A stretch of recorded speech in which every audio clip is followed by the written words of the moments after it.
Hello everyone, I'm back. We're playing more Voodoo vids with vJambi. How's everyone doing today? Hello, Bane. Scatter boys, the talking deer is back. This is true. How you doing, Bane? Say Not hello, bad. say hello, Jambi. Hello, Jampy.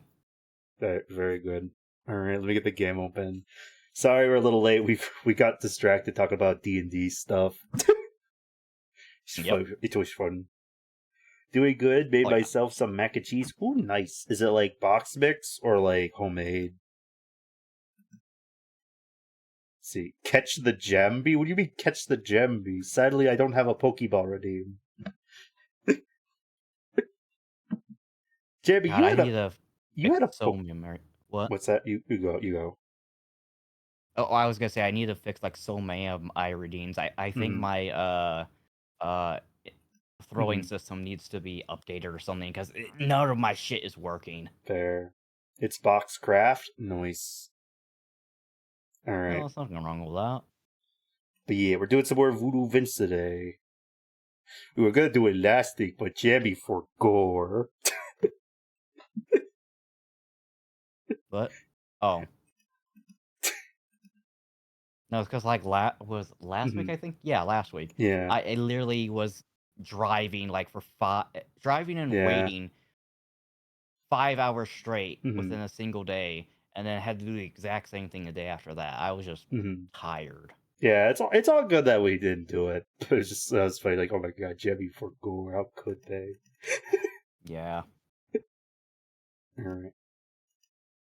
What do you think the chances of us beating it today?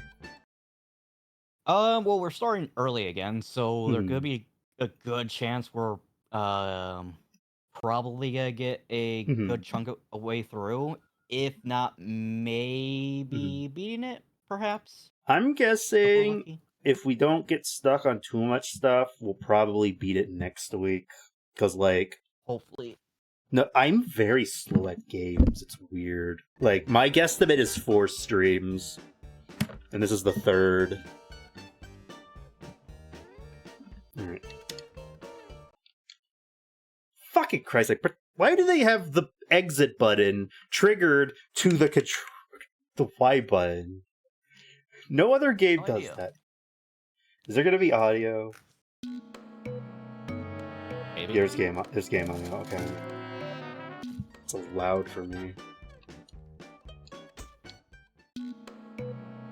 Like, okay, so like the way to like get into the level is pressing the A button, but like there's no indication on the menu that says press the A button. There's just a big button that says press the Y button to exit. And I just keep like, oh, Y button, okay, and like, what? There's in fact game audio. Nice. Turn it down for myself. Yeah, I think I might turn. How's Jambi sound, chat? I think I need to turn Jambi up a little bit for me. I think that would be easier than turning the game down. No, I'll just turn the game down. Don't forget to do screen share. Oh yeah, because I did shit. Oh shit. There you go.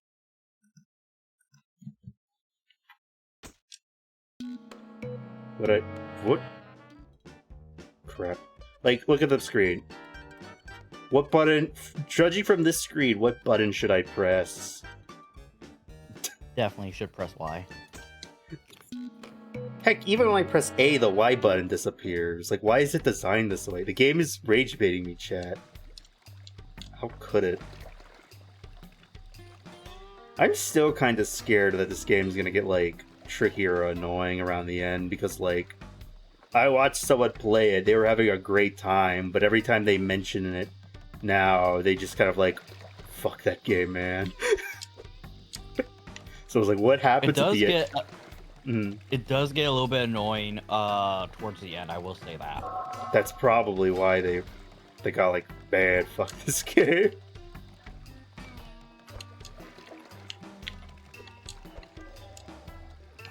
But yeah, I'm notoriously bad at games.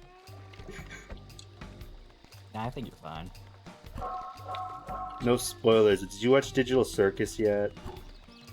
I have not, and I've been doing my damnedest to fucking avoid everything. Not gonna lie, I'm so tempted just to binge watch it tonight.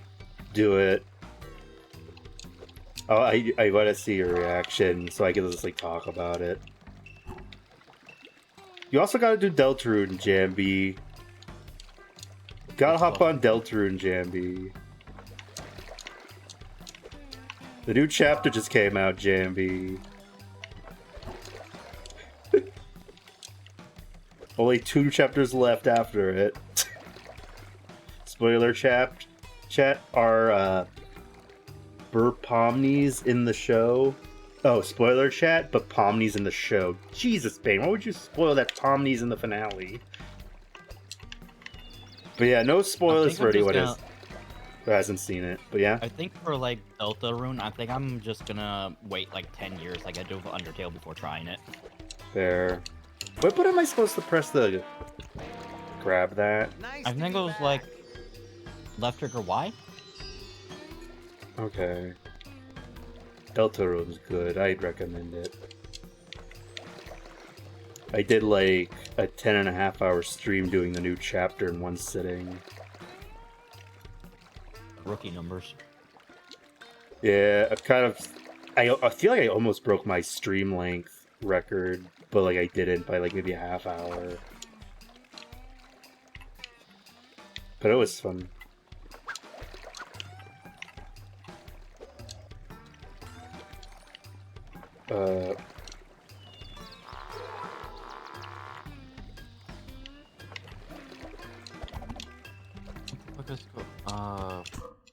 Okay, I need to see the controls. Voodoo. Don't let me click anything. Controls aren't working now. Okay, 1 second. Left trigger X. Okay.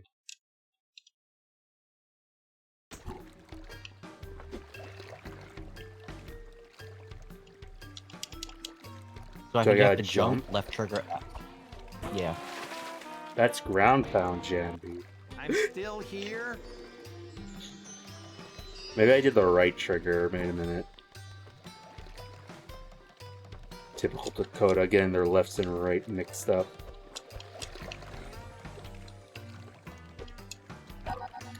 Nope. Wait, no, I was pressing the A button. Reaper says hi. Like, I'm pretty sure there was an indicator when I was supposed to do it last time. There was. I think that was just like for the tutorial area where you like get the ability. I'm pressing the A button. I smell tacos. Why do you smell tacos? Good question. Isn't there like... Was it like a heart attack or a stroke where like you feel like you smell burnt toast? Maybe? There's like something like that. I've never seen Venture Bros, but now I'm just thinking of that part where like the guy's like, I predict your death, you will die in a couple years, a stroke. Like, what does that mean? And then like, exactly a couple years later, an episode comes out where the guy gets a stroke. Like, what's wrong with him? And the prediction guy's like, a stroke. That's clever. Indeed. I need to watch that show. Sounds interesting. Oh, you haven't actually watched it? I would No. love to binge watch it with you. Yeah, that'd be I can't fun. find them.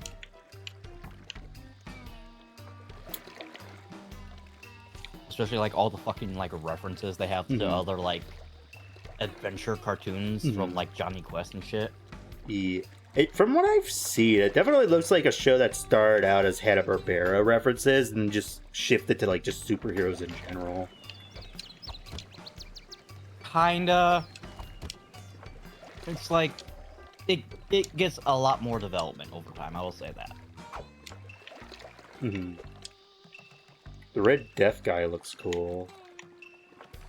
I've seen clips of him. Alright, I'm just gonna...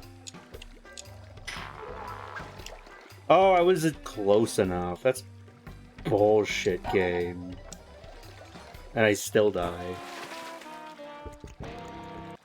Well, that was restful. I want to do another retro game after this, but I don't know which one I should do. Fable? Maybe. How long is that game? I don't know. It's long, I think. RPGs are usually long, right? Let me check. Gotta check the how long to beat website, and then I'll have to double the time it says on there because I'm slow. Fable 1, time to beat. Yeah, 12 to 15 hours. Okay, so it's probably gonna take me 20. So that's like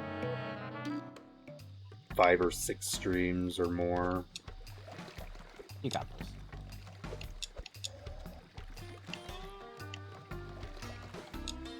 Kind of want to try Ocarina of Time since it's getting a remake and it's topical. Yeah. And I just kind of want to try a Zelda game in general because, like, I like Echoes of Wisdom.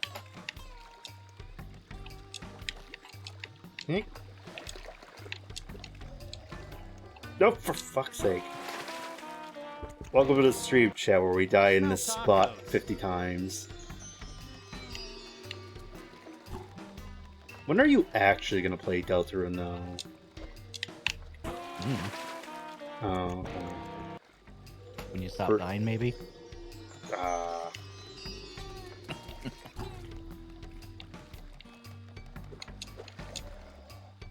Alright. Did you ever do the genocide route in Undertale when you played it? I did not. I went pacifism route right away. Yeah, I didn't. I refused to do the dark routes in either of them. No spoilers, but it seemed like the stuff I've seen about the dark route in Deltarune is like fucked up, man. Oh, I bet. Like, it might be like darker than Undertale. Like, what the fuck is going on in the dark route?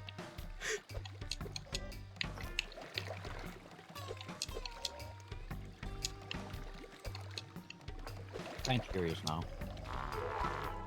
Oh shit. I mean, you could always watch YouTube playthroughs or play it yourself. Maybe.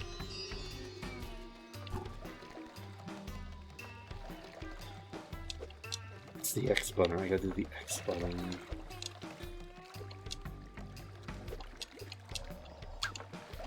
There we go. Chat, we did it. We platformed in the platforming game. Now get in the suit. Excuse me. Well, I'll be a talking monkey. Hi there, colorful local character. I'm looking for a place called the Carnival de Prave.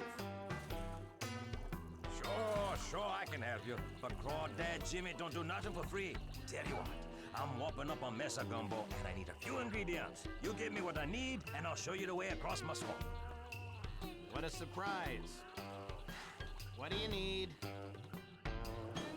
Well, I need some onion, I need some sausage, and I need me a nice, big, juicy crawfish.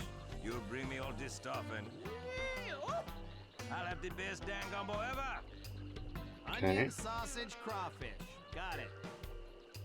Now, just to show I'm all heart, I'm going to let you use my deluxe toy swamp boat free of charge. Be sure to always park it at the dock, though, or there'll be trouble. Get me? You have fun now, little monkey.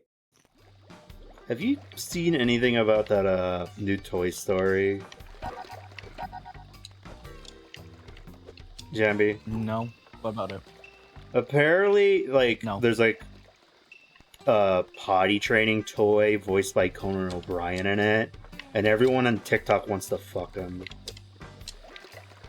I'm sorry? I don't know why people think the potty training toy is hot, apparently. Though people in the comments are like, no, you don't think the potty tray toy is hot. You think Conan O'Brien is hot. Get it straight.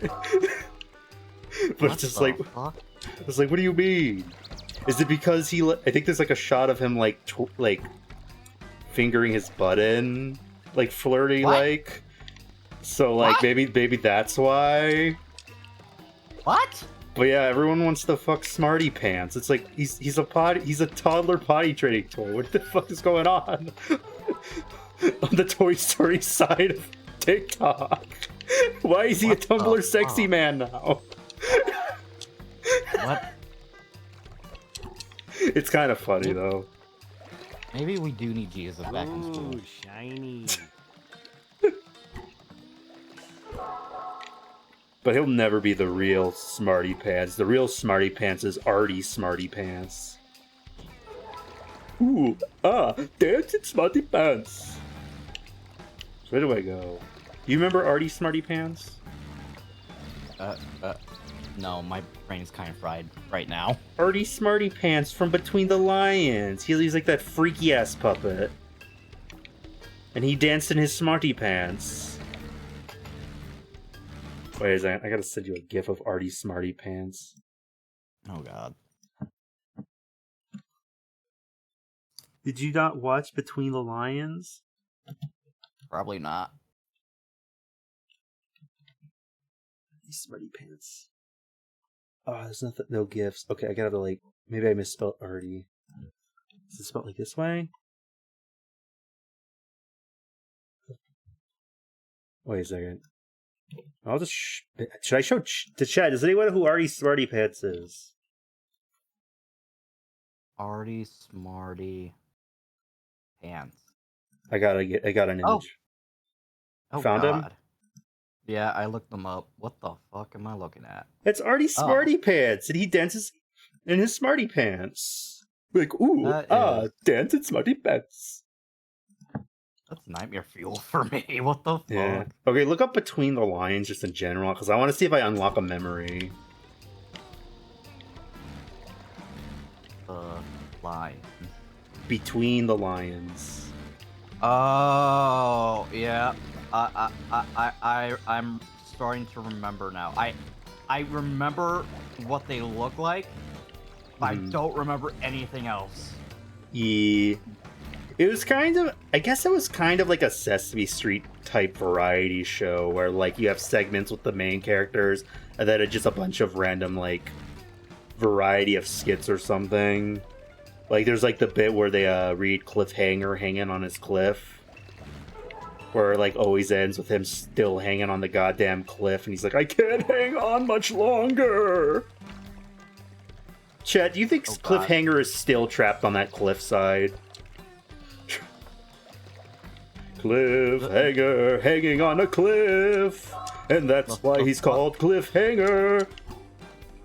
The people also search for recommendations like there's like a fucking like treasure trove of fucking nostalgia. You got Salagua, the Chinese Siamese cat.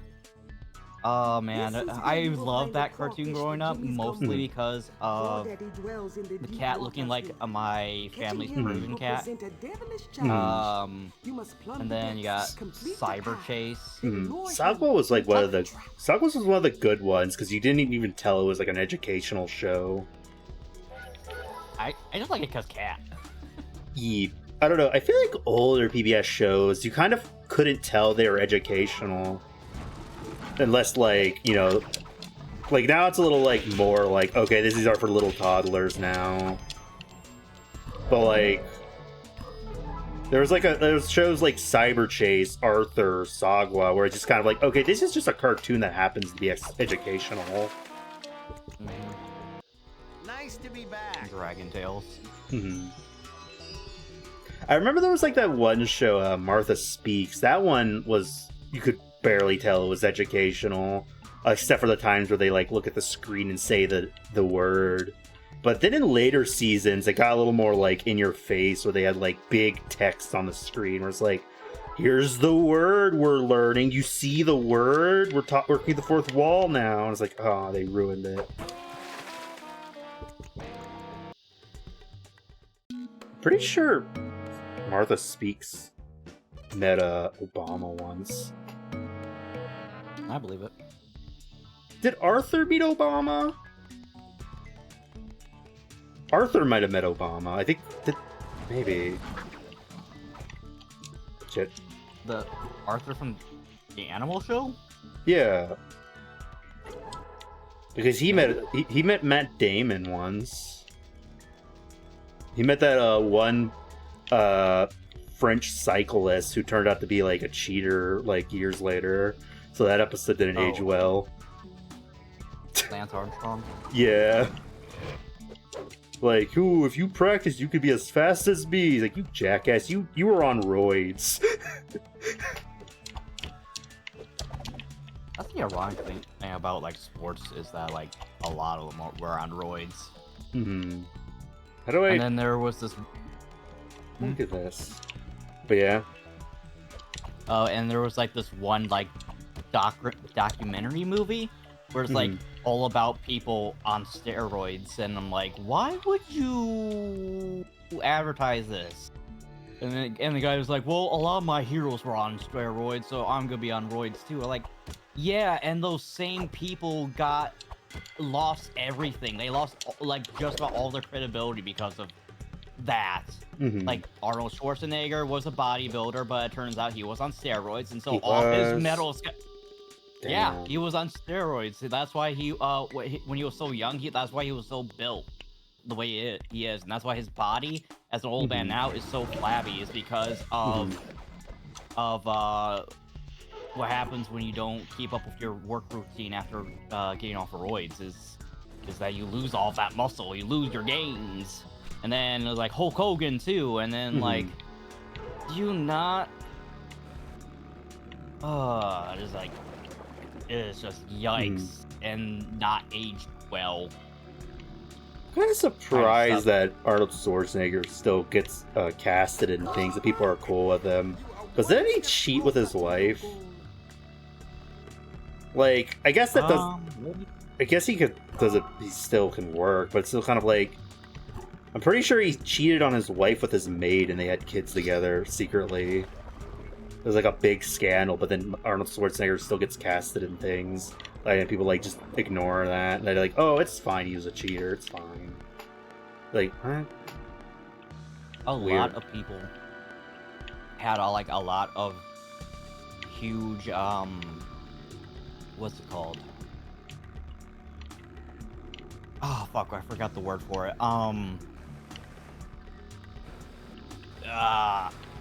Mishmash? No, publicity. Bad publicity back in the day. And a lot of them still got works. A lot of them still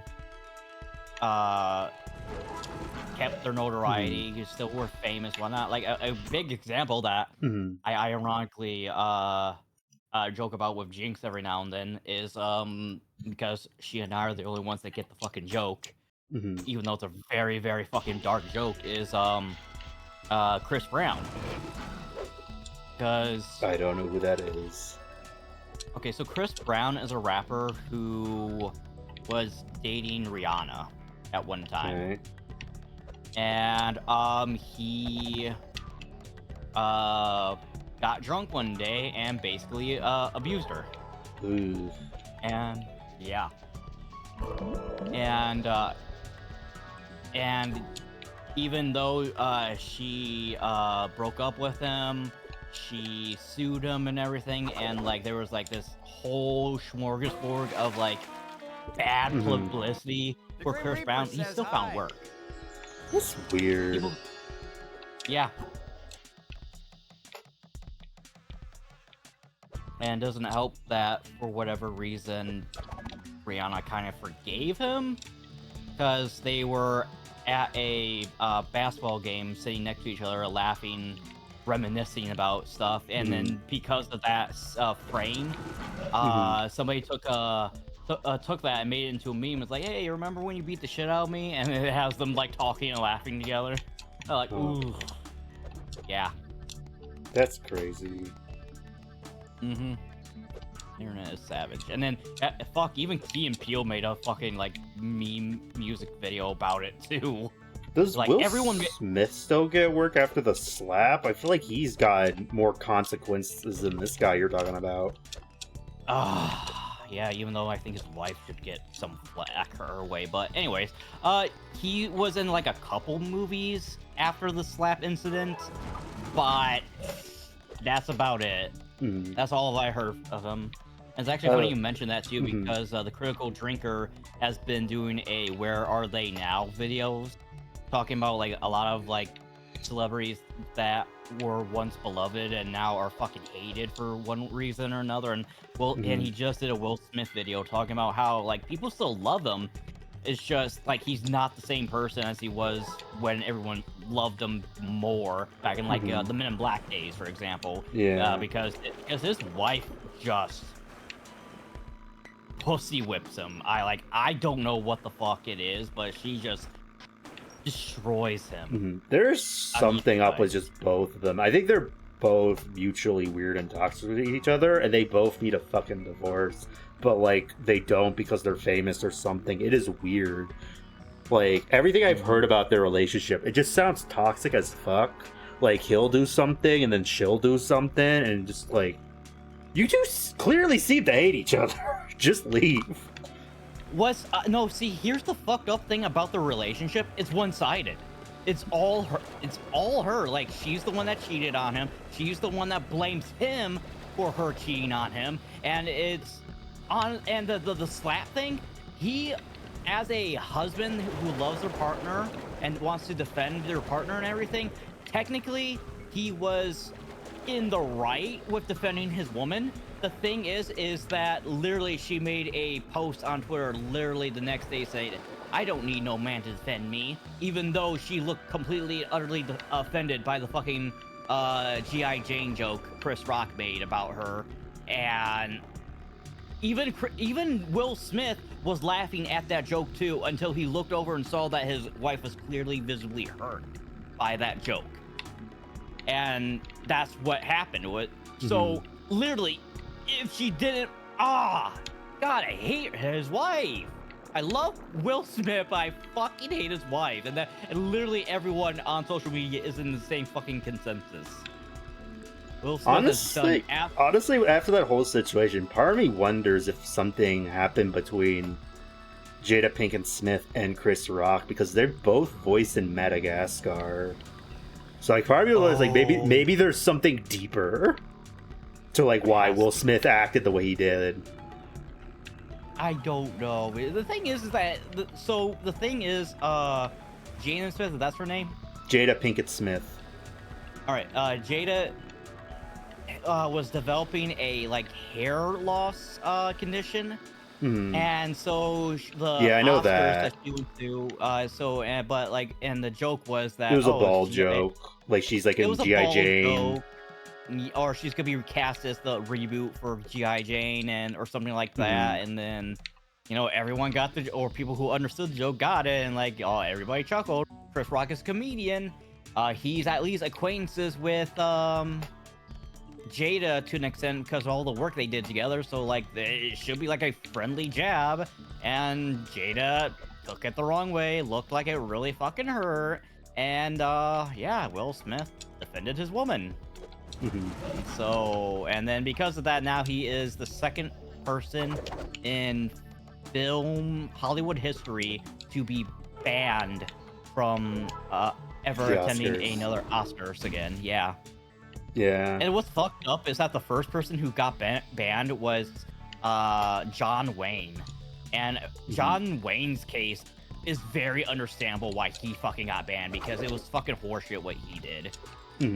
But compared to what Chris Rock did, it's understandable. Like, aren't like most Oscar jokes that get permission to make the jokes beforehand though? Yes. Yes, like they have to go through like a whole screen of like. Yeah. Like I can kind of get where Will Smith's coming from. That was very unprofessional of him. He should not have slapped Chris Rock. Like I don't know. The whole situation's weird. Something's going up with those two. Like I've heard stories about how toxic they are to each other. I don't know if I remember hearing stuff about what Will Smith does, but I remember hearing something about I remember hearing something about Jada doing like a podcast, and she just starts filming Will Smith and talking about like her thing, and he's just like don't film me without like my permission, and he just starts crying or something. Like, I didn't tell you were allowed to like record me and mock me on your podcast. Yeah, and she's like, "Why are you crying?" Because you broke his fucking boundaries, you broke his fucking trust, and then he like, Weird. Fuck, she even admits in a different interview that she only married or got into a relationship with Will Smith because of his popularity. Weird. Very weird. So, Celebrities are weird. It's just there has to be something that Jada has on Will that like is keeping him tied to her. You think it's just the they have kids together and they have to stay together because they have kids kind of scenario? Like that weird mentality. Maybe, but like their kids are adults now. That's the thing. True. So it can't be like a whole like money. Oh, like if I divorce her, she's gonna sue me and like get me for a child cut. It can't be one of those. It's not one of those.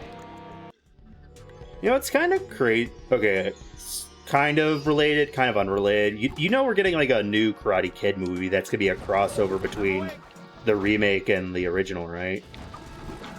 I thought we already got that. Oh, that came out? Well, it came out. But yeah, everyone's like, why isn't Willow Smith in it? Like, he was in the remake. Why isn't he here?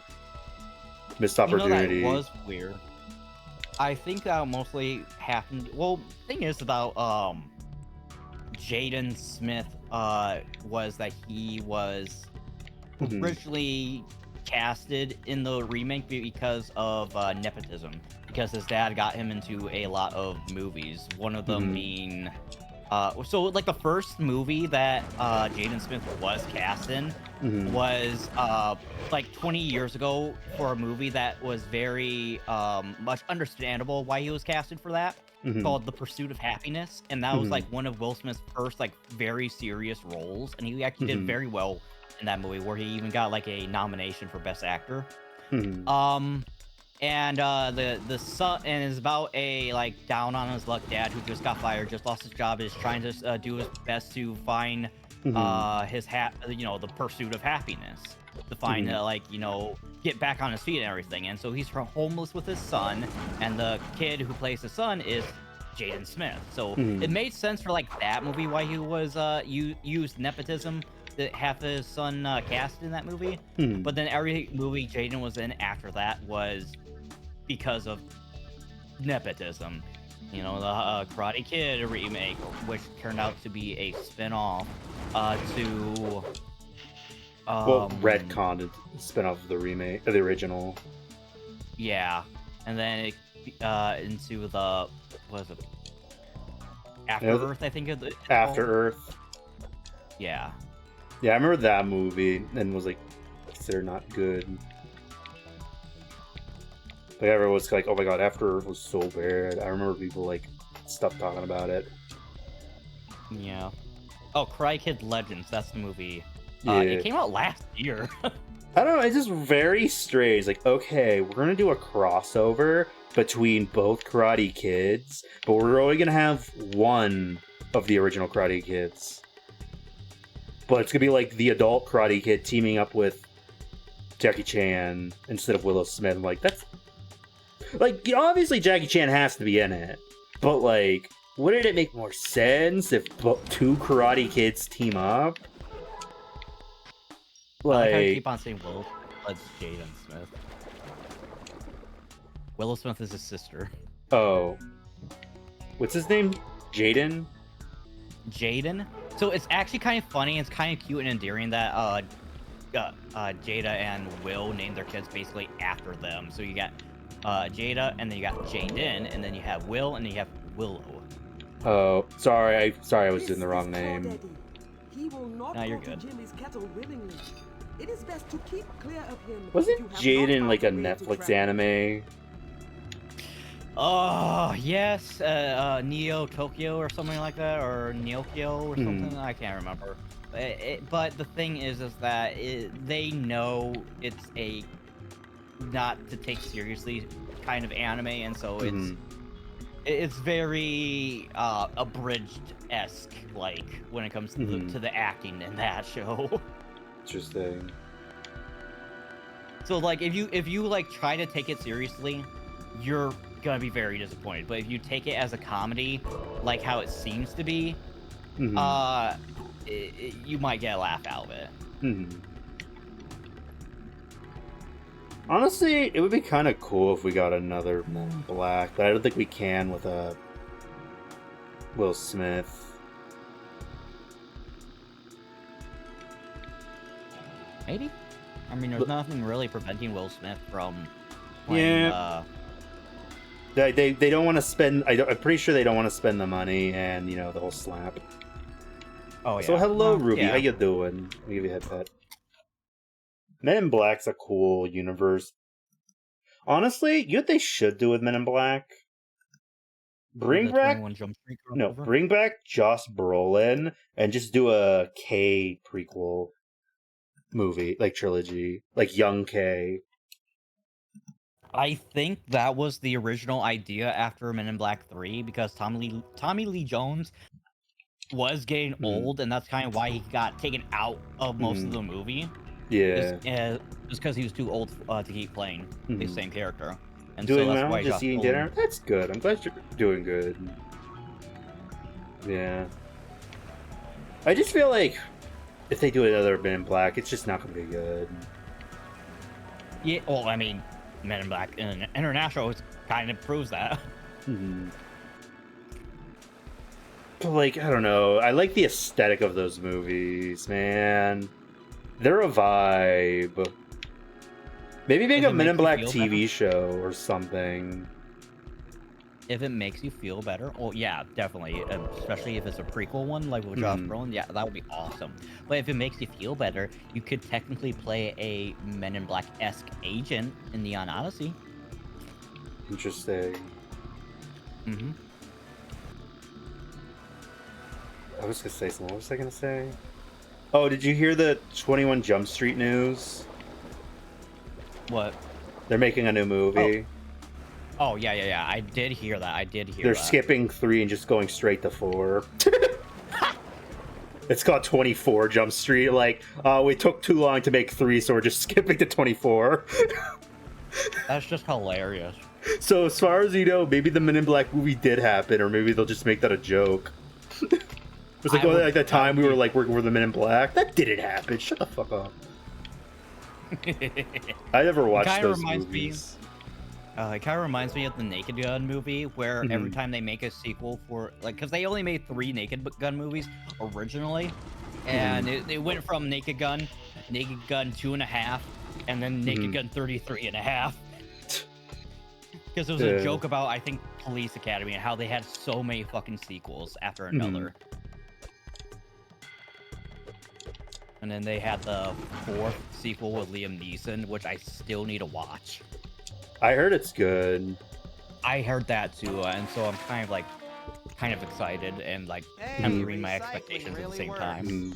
I saw like a clip from it. I won't say what it was, but it's so like random. It like feels like something out of like Family Guy or some shit. I'm like, what the fuck is going on? Oh, I saw one clip, made me fucking laugh because of the punchline. Because it's like, you shot my brother once, and Liam Neeson's character was like, that could be like thousands of people. You shot him in the back, and he said that could be hundreds. He was white.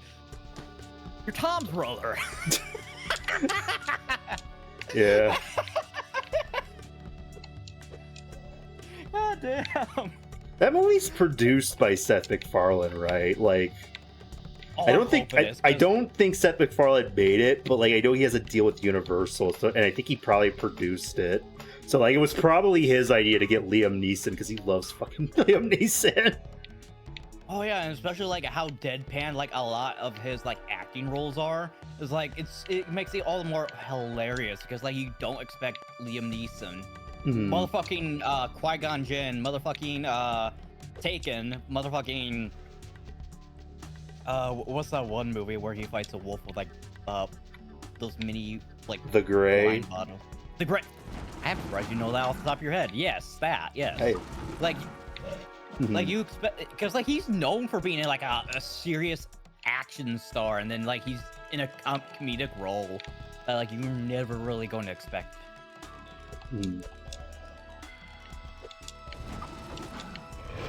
Honestly, that's probably why they casted him, because that's how they casted the original guy. What's his name? Leslie Nielsen. Leslie Nielsen? Yeah, like originally, I think it was like Airplane. Originally, Leslie Nielsen was a serious movie actor, and they were like, "Hey, I think it was for the movie Airplane. It might have been a different comedy movie, but like, what if we get the serious? Like, what if we got that guy and have him completely play it seriously, but say funny shit?" Okay, I think and I it just remember... fucking worked. I think I know what you're talking about. It was a sci-fi-esque movie, but where you're like, because of this actor, you're going to think it's a comedy, but no, it's supposed to be a serious movie, and so it's why the movie didn't do so well. Is because like everyone was expecting it to be a comedy. However, Naked Gun was originally a comedy crime TV show. I know, but like it wasn't for Naked Gun, but how Leslie Easton just started doing comedies when he got older was because someone found out, like, wait, he plays things so seriously, it's hilarious when he does stupid funny shit. So they just start they just start casting him in parody movies. Like he found his calling. Yeah, that's basically what happened. So, like, that's kind of fitting that he did that with Liam Neeson, because he's also kind of a more serious actor. He just, like, okay, just play this 100% straight and serious. Yep, perfect. And he's also Irish, too. An Irish actor, which is interesting because the character of Frank Drebin from the original movies is Dutch-Irish. So it's like, that's, like, kind of perfect, honestly. I kind of want to like watch the new movie now just to see like why does he clearly have an Irish accent. I appreciate it. Yeah, I've seen some jokes from the movie. It looks funny. It really does. There's just I feel like it's gonna be like a breath of fresh air, or well, no, like kind of it started a trend of breath of fresh air movies where like, oh, you think this kind of movie can't be made anymore because of like social politics or whatever, or because of the woke agenda, blah, blah, blah. But then you have movies like Scary Movie 6 that keep advertising that is definitely not going to be something that is going to offend you. Basically, it was their advertisement for the movie. That argument is always dumb. Like, they still make comedies like that sometimes, where it's like just edgy. Yeah, but it's not to like the same vein or effect of just like Naked Gun or Scary Movie. But I think it's just Hollywood just shifted away from comedies just in general. Yeah, and then but I don't think it has anything to do with like, oh, we can't offend anyone. I think it's just they just don't make comedies anymore. Okay, I want to agree with you on that, Dakota, but we just mentioned earlier with Chris Rock about how he had to have like a certain list of approved jokes. But that's just in general with like roasting. Oh yeah, I'm pretty sure most roasts they're like, okay, what's your boundaries, and I'll like sometimes. Yeah, because like the Oscars is always like scripted. It's like not a new thing. Yeah, but at the same time, it's like there's a reason why that is such a known concept in this day and age. Just because you have to watch what you do or say. It's just being polite. What's what? It's just being polite. I mean, I guess it is, but at the same like if you're at like a fancy party, and like you're gonna like going there to have fun, get a reward, whatever. You don't want to have someone just say something out of pocket or like, whoa, what the fuck? Yeah, like, I mean that's like what if someone went to your birthday and said something like really mean and personal as a joke to you? Like you'd be pissed. So like, yeah, definitely. with like stuff like the Oscars, it's always like, okay, what are we allowed to make jokes about? Like it's all scripted. Like Well, the thing is that about that is that with that comparison is that with it being like a roast, with it being like objectively like my birthday, for example, with the example you used, that's all like stuff that is like directed towards a singular individual. Whereas with something with media in general, there is no specific targeted individual. It is what people are interpreting it to be as, and one of the reasons why a lot of people are like iffy of touching certain subjects or subject matter for their whatever media, books, shows, comics, whatever. And it's why you see a lot of pussyfooting around when it comes to talking about certain topics or that are like, yeah, heavy topics, but like they exist for a reason, and it's part of the narrative story of whatever character arc this or that is. That's why right now what's happening in like the live action Avatar show, a lot of people are fucking pissed about a lot of character development. Like Sokka, for example. Sokka was known for being a misogynistic asshole at the start of the series, but like he developed into a character that is very well grown in development, and they fucking tossed all that out because they don't want to offend any. Yeah, you see? Yeah, That's but like I saying. don't give a fuck. I don't give a fuck about the live action Avatar. It was never going to be the same. I just don't care. Honestly, I agree with that, and that's why like as soon as I heard that the creators left because they couldn't have any creative footing in what to say about the Avatar live action show, I was like, this is gonna fucking suck. And then the first season came out, and I'm like, oh, okay, so it might have some potential, even though the creators Did you watch it? So I have not. I've seen like a whole bunch of clips and everything, and what if you watch it and like it?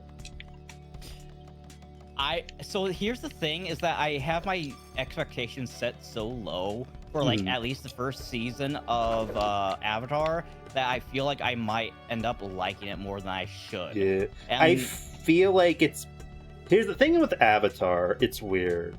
Avatar is widely considered a masterpiece of animation. It's just like one of the best animated shows. It's kind of like a common opinion. People like it. The live action show was never going to live up to that. Like, there's no way it was... Even if the creators came back, it was never going to live up with that. So I feel like if you go in the mindset wanting it to be a one-for-one, beat-for-beat, the animated show, you're not going to be happy. Like, the best thing to go into it is just, like, watch it as its own thing. So, okay, I agree with that sentiment. Because if you expect anything to be exactly one-for-one recreation of whatever adaptation it's supposed to be, then you might as well just go back to that original adaptation. There's no absolutely goddamn reason why you should be giving your time, money, and attention to something that is just a beat-for-beat recreation. Now, here's the thing, is that there's nothing wrong with doing something different. It's just the stuff they change. It's just the stuff that they change is so fucking significant. It's very much... It's like it's the elephant in the room. It's a literal pink, purple fucking elephant in the room that you can ignore if you want to, but it's taking up so much fucking space in your mind of how much it's like so off-putting that you have to like say something about it. That's why a good example with Too Faithful of adaptation, but doing different enough that people still like it, is the Watchmen movie. The Watchmen movie did a lot of one-for-one recreation to the comic book, but it still did its own thing enough that it was completely different. But here's a better example, and it's actually just as recent, as also on Netflix, but it has full creative control by the original creator of what is adapting, and that is One Piece. One Piece is doing absolutely amazing between casual viewers to the point where, like, my parents have watched the One Piece live action and actually like it, and I was stunned, flabbergasted by that. And you can change things and stuff and still be good. You just has to be like meaningful changes. Like it has to become like a place of love, like not like something like, oh my god, I don't like this thing and I don't think other people like this thing, so I'm gonna fix it and make it better, and you just end up making it worse. You need to go into it like, oh my god, I get to work on my favorite thing, but I get to make it like how I would make it. That's so cool. Like It has to come with a place in love. Place of love, and like I like to think of like the rise of the TMNT cartoon. People kind of like shit on it, saying like, oh, it's too different from Ninja Turtles. It's bad. But you watch it. No. It's made by people who like Ninja Turtles, but they're basically like, hey, if you came up with an original take of Ninja Turtles, how would your Ninja Turtles look like? And it's kind of like, it kind of has like that Spider-Verse effect where it's like an alternate universe, but you could see like, oh, in this Ninja Turtle cartoon it's like this, but in this universe it's different, and it's like kind of fun. No, it's funny you mentioned that, because back in the 2005-2006 TMNT cartoon, they actually did kind of confirm that all the TMNT cartoons is a multiverse, yes. Because they had the original 80s, 90s cartoon crossover with the 2006 cartoon. It would be so funny if they do another one of those with the rise of the TMNT, and everyone's just kind of annoyed with their like modern cartoon humor. Like, oh, these guys are like silly, doofy losers. We hate the Rise Ninja Turtles. But then it turns out that they're the most overpowered motherfuckers out of all of them. Like, what do you mean you have magical Green Lantern powers? What the fuck is going on? Yep. Rise is cool. If you haven't seen Rise, I would suggest at least watching the Netflix movie. The Netflix movie is fucking peak. I'll have to give it a try sometime, because I haven't watched it. I will say, I'd say I would recommend watch the movie because it's standalone. It's technically the last episode, but it's like 100% self-contained, like standalone, and has like the best qualities of the show. I feel like if you watch the show, you'll see some of the filler joke episodes and like, this is baby crap, and leave, and you won't get to the good shit. Okay. Because there's like, I like the humor on Rise, but I could 100% seeing a Ninja Turtle fan watching some of the like one-off silly episodes and thinking it is crap. But you get past it, you get to like the middle half of season 1 and season 2, it gets really good. You know, it's funny you mention that, because there often seems to be a pattern of animations that seem to have a certain process where it's like, hey, this might be bad, this might be good. And if you stick around long enough, though, you can see that it gets better and better and better over time. Honestly, not immediately. Honestly, those are my favorite types of shows, the ones that start out mid, but like you could see the human process of the writers and animators just like learning how they want to do it, and it just progressively gets better and better. I honestly prefer a show that starts out bad and becomes great than a show that starts out great and becomes bad. You know what? I have to get you to watch Black Clover now. It's an anime that came out, I want to say 2018, I think. But it, the manga started like a few years before that. And it was very, the very first couple of volumes was very mid, because it does a lot of tropes of other series from like the 1990s to early 2000s. And it was kind of cringe in that way, but like after you get through like the first 2 books, holy shit, does it kick it up a notch. And it's the same with the anime. The anime is like, you have to get through like the first 12 episodes for things to actually get good. And normally, especially in anime, for the anime community and fandom, that's like a death sentence, because everyone operates with like the rule of 3 logic, where if it's not good by the first 3 episodes, people often drop it. But because it takes 12 goddamn episodes to get good, it's a honest to God baby miracle how it's managed to survive and become as popular as it has with such a late game popularity. But yeah, I 100% recommend Black Clover for you. I think you'd like it. It's all about a kid and his best friend who were both raised in an orphanage, and they train to become wizards. And one of them wants to be the Wizard King, and already right there, the trope alone is like very obvious if you already know the concept behind like Naruto and One Piece. And the thing is, the main character has no innate way of utilizing magic, but Ruby says they love Black Clover. Oh yeah, it's really good. And his best friend, however, manages to be so there's like how they get their wizard book spell books is like you go to a magic library, do a test, and it's kind of like the Harry Potter wand logic where the wand chooses you, but it's a spell book. And the thing is that the spell book that chose the main character's best friend is like one of the most rare spell books of all of them all, because they go like and the reason why it's called Black Clover is if I remember correctly, the spellbook rarity is based on how many clovers your spellbook has. And he got like a trifecta of like the 4-leaf clover, whereas Asta, because he can't use magic, he didn't inherit any books or get any books. And so I can't remember what happens. I have to actually go find my books and remind myself how he gets his spell book. But he discovers a black, worn-out book that only he can use, and it's a whole book about anti-magic.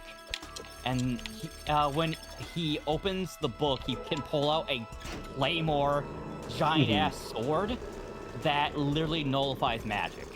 And only he can use it because he can't access any magic. But I don't know. I just really like things that start out rough and become progressively good. There's something endearing about it. Like, I've been thinking about it a lot with like Digital Circus. Like this, I'm not going to talk about spoilers, but like, it's really inspiring how each episode the animation just gets better and better. Like the newer episodes, the animation is gorgeous. It's just kind of like, and you go back to the pilot, it just makes me want to learn fucking Blender and like make something crap that becomes good. Do it. Blender's hard though. Asta is my favorite character in Black Clover. Oh, so Asta is the main character of Black Clover, and honestly, Dakota, we gotta find a time where we can actually watch this together, and then you can like show me Team NT yourself.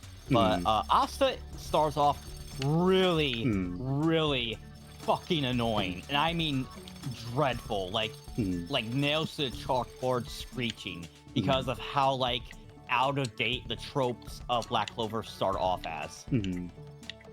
And because of that, he's kind of almost nigh impossible to like as a character, but he eventually does get better.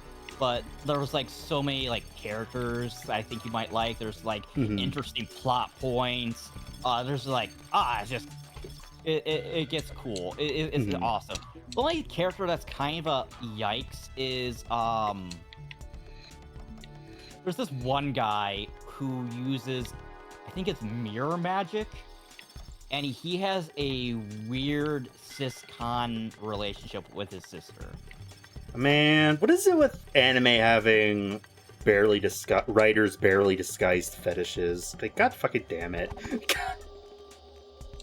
Yeah, and then What? But it gets like so much better over time, and it's like, Does he get killed off? I don't know. It's been like so long since I caught up with the series. I know what character he's talking about. Yeah, if you've seen it, you probably do. But It's like, this looks like a normal show, and then there's like some weird incest undertones. Like, god damn it.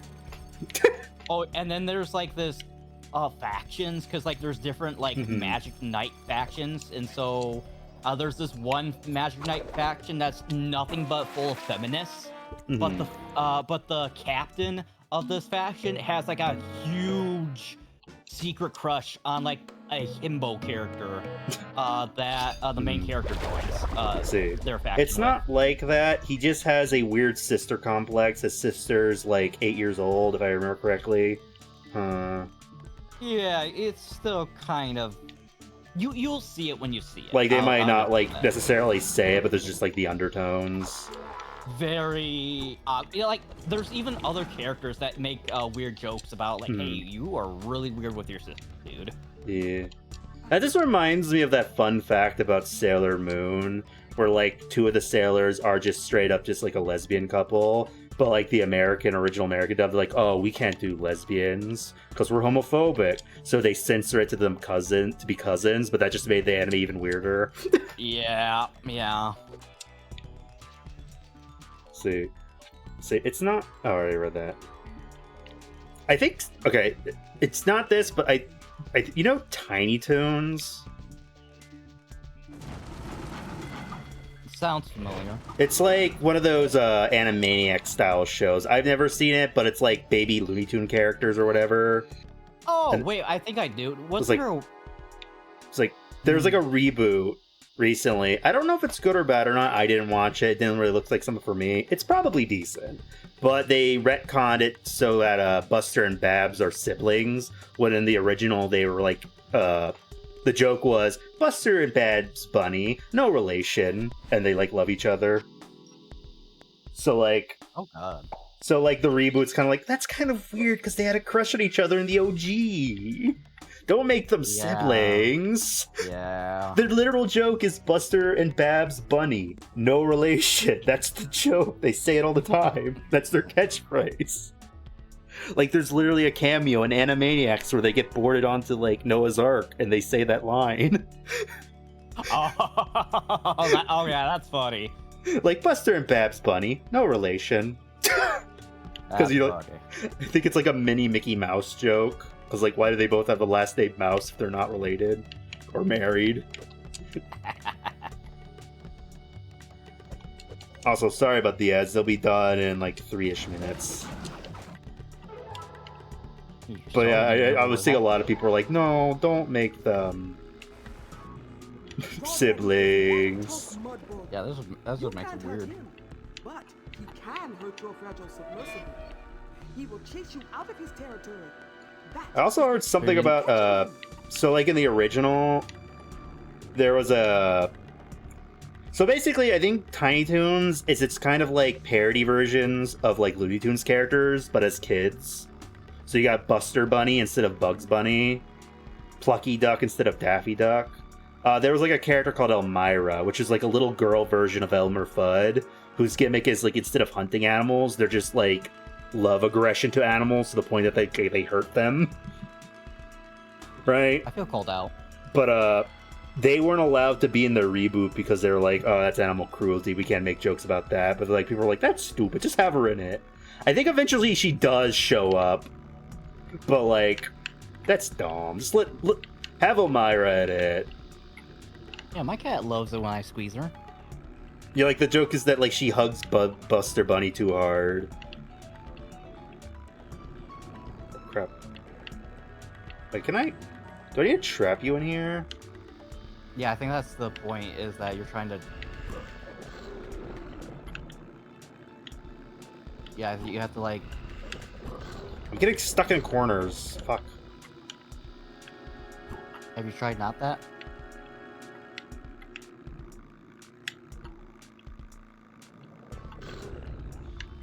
Got him. Alright, we finished this level after an hour. I was gonna say, like, did you get stuck in there? Thanks, little monkey. No, I don't suppose you brought any sausage Monkey. along as well. Okay, now we're gonna grind the rats into sausages, if I remember correctly. That's all I remember of this game from what I've watched. Welcome back from the ads. Apologies. I finally added a chat bot that lets me know when ads are active. It's really helpful, honestly. What, did you use Stream Elements? I use Mix It Up. I was bored and like, I'm gonna make a clip command. And while I was doing, like, you know, I'm also gonna add a chat bot that tells me when ads are starting. I need to figure out other things to add. Technically, the clip command was not working, but apparently it was working, so, like... If anyone feels like there's a funny moment, feel free to do !clip. I need to start clipping my streams more. Yeah, you do. I gotta start spamming YouTube Shorts or whatever. Same. Honestly, though, part of me wants to not do Shorts or TikToks. Part of me just wants to make, like, normal edited videos that are, like, 2-3 minutes long and just posting them instead. Because, like, I hate the vertical scrolling format. It is very addictive to me, and I don't like the thought of doing that to other people. You monster. Like, I don't know. I just get on TikTok, and I just start scrolling for hours, and then I just feel gross. Like, I watched nothing of value that I would never have watched on my own if, like, given the choice. I was just watching whatever gets scrolled, and, like, I just feel gross and tired, and I need to figure out a way to stop doing that, or catch myself when I start. But, and also, like, the fact is, like, I was looking at, like, how you monetize YouTube videos. Technically, it looks like it might be quicker to get monetized with Shorts, but it's deceivingly a lie. It looks like it would actually be easier to get more watch time from a normal video than a YouTube Short. So part of me is like, why am I gonna waste my time with fucking YouTube Shorts? Why not just do, like, normal Shorts and get, like, the watch time average that way? I don't know. Like, I think I'm just gonna do, like, 3-minute, like, videos, not this YouTube Short crap. Is this the one we just did? Is it? I think it might be.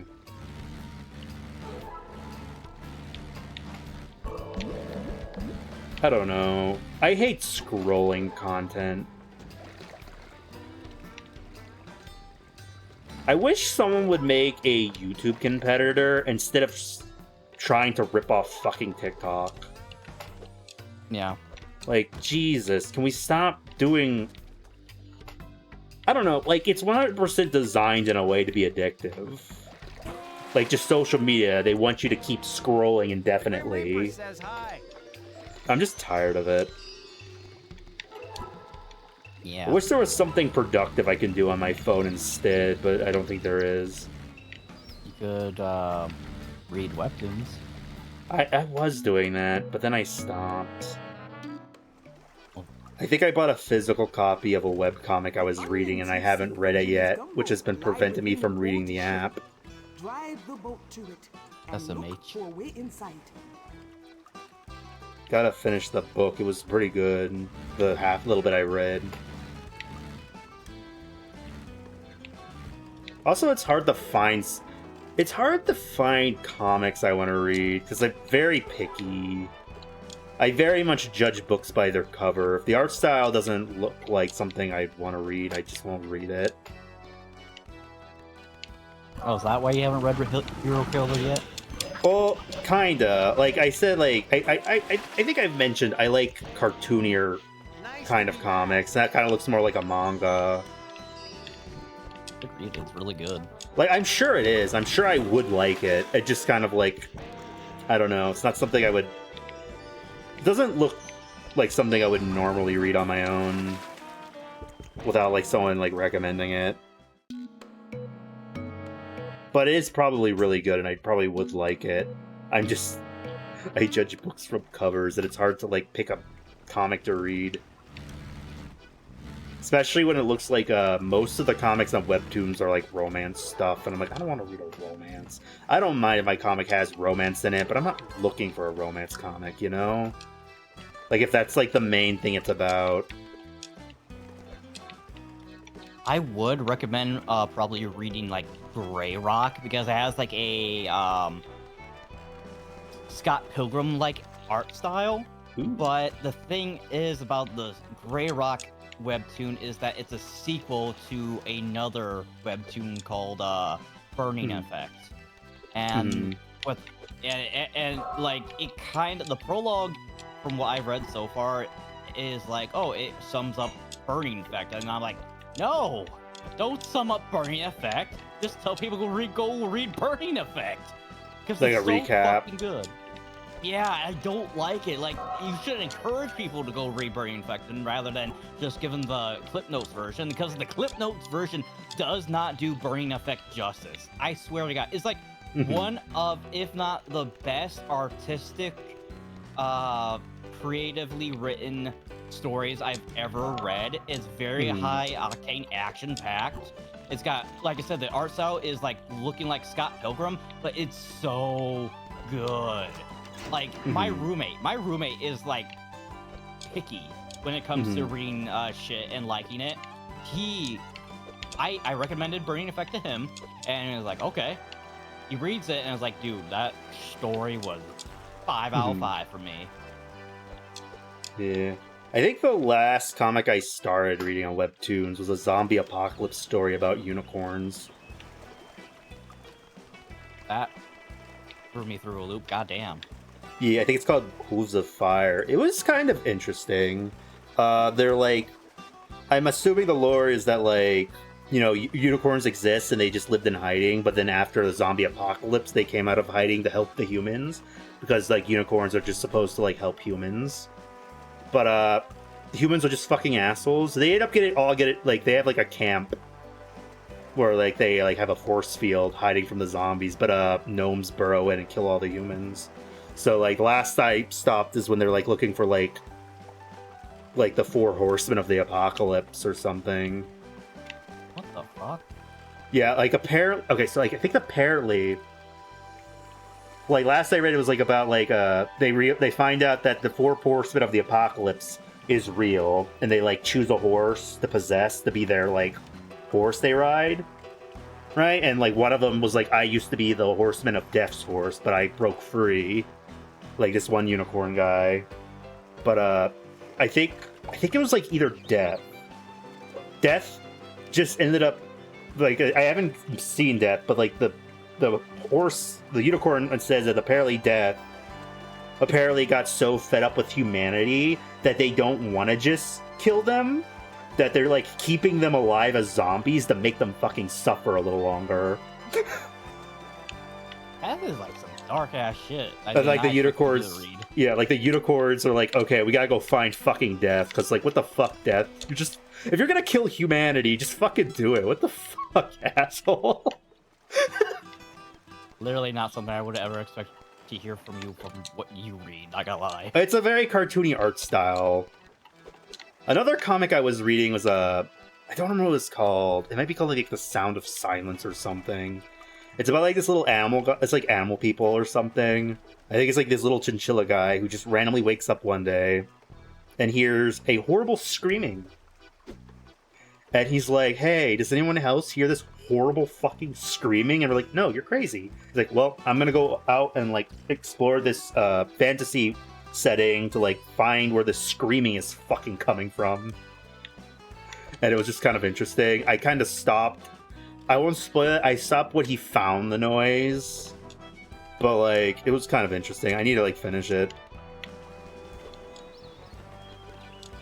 And again, it has, like, a cartoony art style. I don't know. I like cartoony webcomics rather than, like, manga or, like, superhero stuff where it's more, like, serious and action.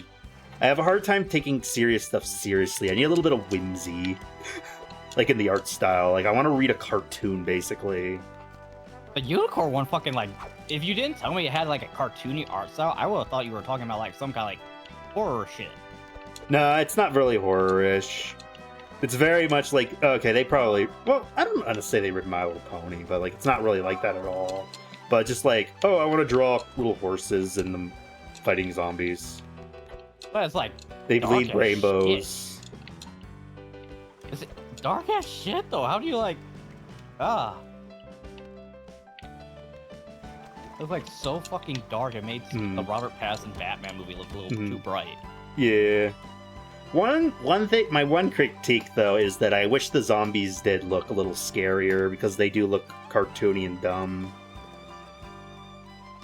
Like, I wish the main characters and the unicorns that were stylized, but the zombies still looked a little gross. But like the zombies just look kind of like generic and cartoony. I'm like, that's kind of disappointing. Yeah, you really need to read Burning Effect then. If I really feel like you'd like that. I don't know. Like, you know, I don't watch anime. I mostly just watched cartoons. So like, I just want comics that are like readable cartoons. Like, well, I mean, depending on how you look at it, I guess Burning Effect could be considered a readable cartoon with it being Scott Pilgrim-esque in art style. Part of me kind of wants to try Scott Pilgrim on the day because the art style is really good. Is Scott Pilgrim good? I have not read it for myself, but I will assume it is. I know it's like one of those things where people get mad at it because you know those people who are on the internet now where they're like, oh, if this character does something bad, that means the person who wrote the comic is bad because they're promoting it. And it's like, no. The comic is written that this person, what he is doing, is bad. It's not the writer promoting this behavior. It's the writer showing, hey, doesn't this person fucking suck? Yes, if you read it and think, oh, we need to cancel this comic because this character is bad, like, you don't know how to read. Yeah, go fuck yourself. Because, like, I know, like, I think the thing people say is, like, I think there's, like, a thing where Scott Pilgrim has an underage girlfriend, and it's even, like, stay in the show, like, no, Scott, you're a fucking creep for that. He doesn't do anything to her. He's just, like, leading her on. But, like, yeah, you shouldn't be dating a kid, like, a high schooler. And, like, it's written, like, no, Scott's a piece of shit for doing that. You know what I mean? Like, but people are like, oh my god, it's promoting that. Like, no, it's not promoting that. It's showing that this is bad. And you shouldn't do this. And Scott's a piece of shit. That you should not aspire to be like. Sometimes main characters aren't good people, and you shouldn't root for everything they do. You know what I mean? Yeah. I don't know. Part of me thinks that's why we don't get Disney villains anymore, because Disney just has that mindset, like, oh, we can't have a bad person. Yeah. It's like, do a bad person, god damn it, you cowards. You literally sell merch of your classic ones. Cruella de Vil's an evil piece of shit, and people love her. Just make more bad guys. And I don't know. I think with Disney, something happened where they just feel like they need to play things safe now. Or like maybe the jokes about like all the girl characters being one-dimensional, my man will save me, got to them. Which is, you know, honestly valid criticism, and I'm glad they kind of moved away from that and made like actual female characters with depth.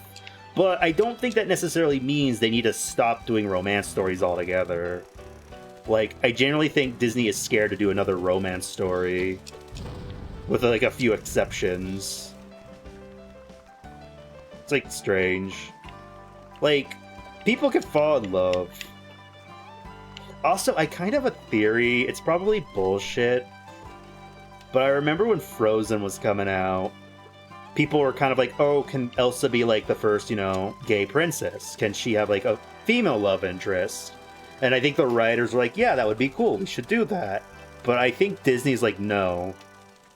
And I feel like Disney's like, if we keep doing romance, people are gonna expect us to do like the first, you know, same-sex romance. So they just aren't doing romance at all, so people won't ask. Like, that's just my theory. But, like, I don't know. It's probably just the whole, oh, we don't want our female characters to be picked on anymore. Okay, I think I just gotta leave here.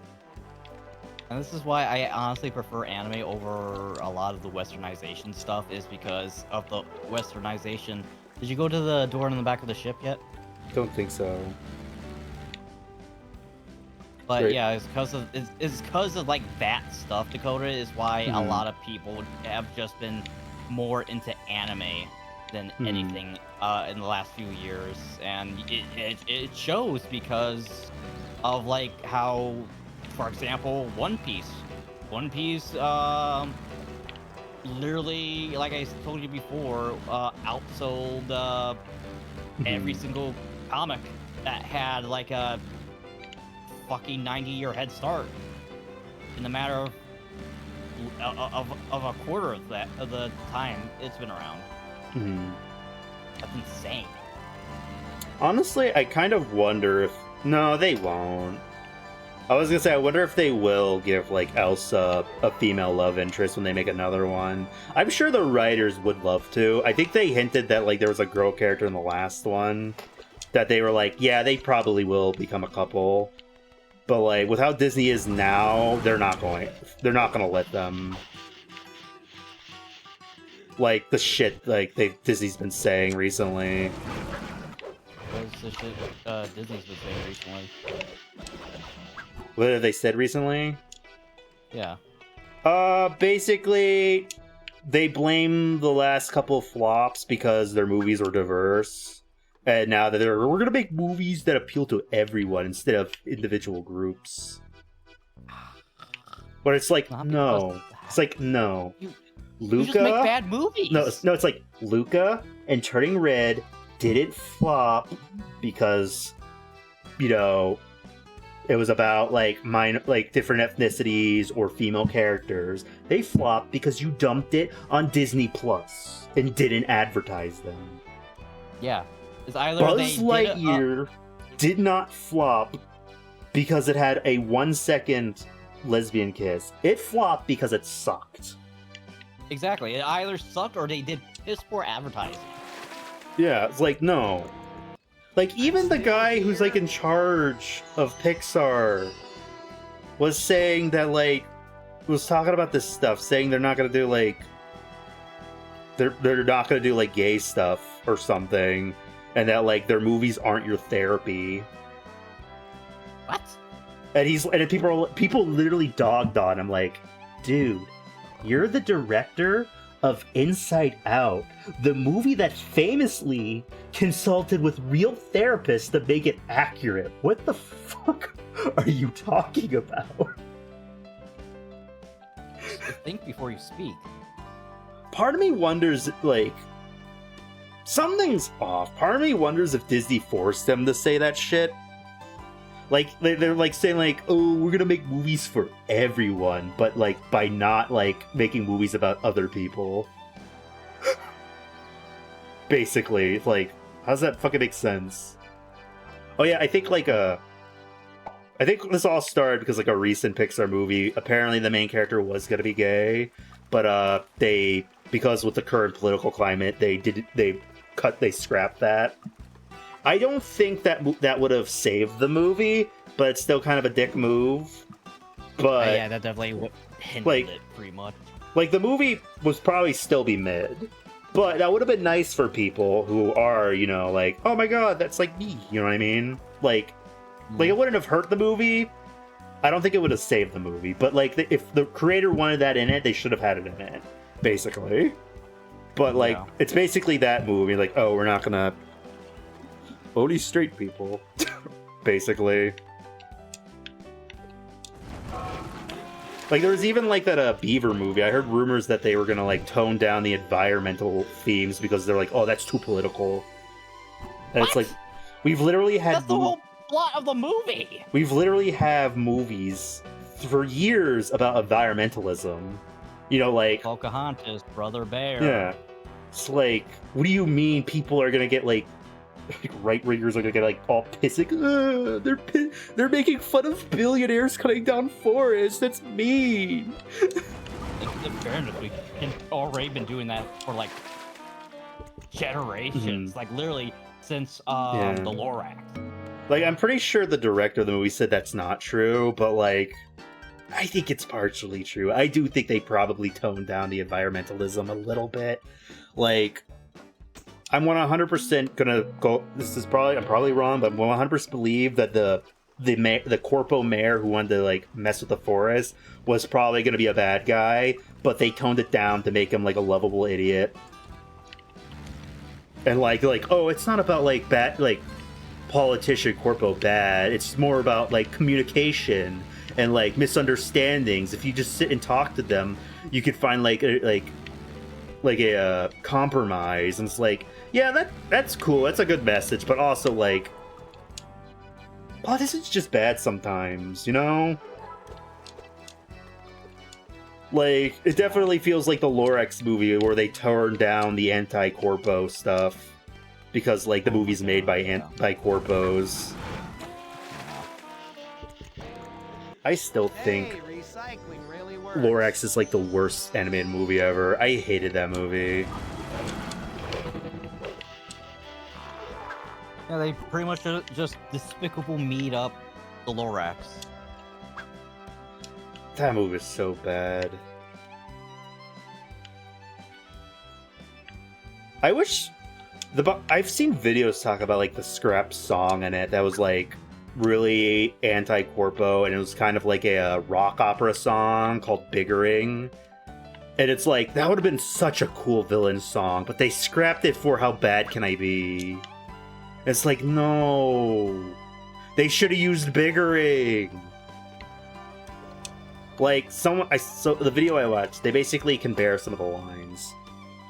In the original, he says, "Who cares if a few things are dying?" Implying that, like, what he's doing is not just bad for trees, it is bad for, like, nature and humans. Like, people are dying. But in How Bad Can I Be, they change it, "Who cares if a few trees are dying?" Like, just that one word change is just like... No, they 100% censored it because, like... You know, like, oh, we can't shit on corpos too much. We're funded by corpos. Because, like, literally the Lorax had, like, car commercials saying, "Lorax approved car." It's like, no, your car is not Lorax fucking approved. It's bad for the environment. You fuckers. Rolling in his grave. I hope the Cat in the Hat movie's good. I don't think it's gonna be for me, but like, I think it's being made by the people who made the Green Eggs and Ham show, and that was probably the best Dr. Zeus adaptation. I haven't seen season 2. Season 2's probably not good, but like the first season, like, okay, this is probably the best Dr. Zeus adaptation. Like, it's just, they actually made a good cartoon. You know what I mean? It's not like weird. They've actually made a good cartoon with a Dr. Zeus story. But I never saw the second season, so who knows if the second season ruined it. Probably. I'm pretty sure the second season adapts the Butterbread battle, but makes it more like a spy war story. Yeah, because the Butterbread battle was a allegory for the Cold War. My favorite joke in the Green Eggs and Ham cartoon is where he offers like the female character, "Would you like some green eggs and ham?" And she's like, "No, I'm a vegan." And he's like, "Oh my god, how long have you known?" And like holds her hand. That's like the best. Now that's funny. That's funny. And it's like hand-drawn animation. I'm pretty sure it's the most expensive Netflix show, or at least animated show. Like, it's pretty good. It's basically like a 2D animated movie, but like split into 8 episodes. Yeah, chop that onion. Kick its ass. Do I need to kill it? Maybe? I don't know. I think I'd recommend Green Eggs and Ham if you want to watch something like an animated movie, like a throwback to like 2D animated movies. Yeah. But I'm pretty sure I heard the people who made that are making the Cat in the Hat movie, but I don't know. I don't know if I'm feeling the Cat in the Hat movie. I think there's like a new trailer for it. Wait, I just realized it looks like it's gonna have the same plot as that DreamWorks movie you sent the trailer of. About, like, some sort of memory world. Oh! Yeah, okay, I remember. Like, wait. Yeah, I think the Ken Hat movie's also gonna be about them exploring some memory world. Which is like, huh. Who ripped off who? Oh, I see.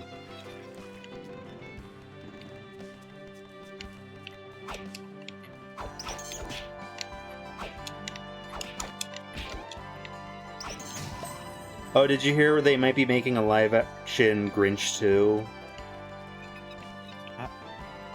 How? Why? I don't know. I know someone made a Grinch book sequel. I wonder if they're going to adapt that. But also people point out maybe they could do Grinch Night. Which I think was... I don't know if it was a book, but it was like an animated special called Grinch Night, which is like a Halloween special with the Grinch. Where he just goes out and terrorizes people. Well, the thing is about live action stuff is that movie studios legally can't anymore because Dr. Seuss's wife made a deal that after they found a way because there's new stuff about Grinch 2. It's probably a... Wait, is it Grinch 2 with Jim Carrey or is Jim it Grinch Carrey 2 with... Jim Carrey. Okay. There's like news about it. People are like, how's that gonna work?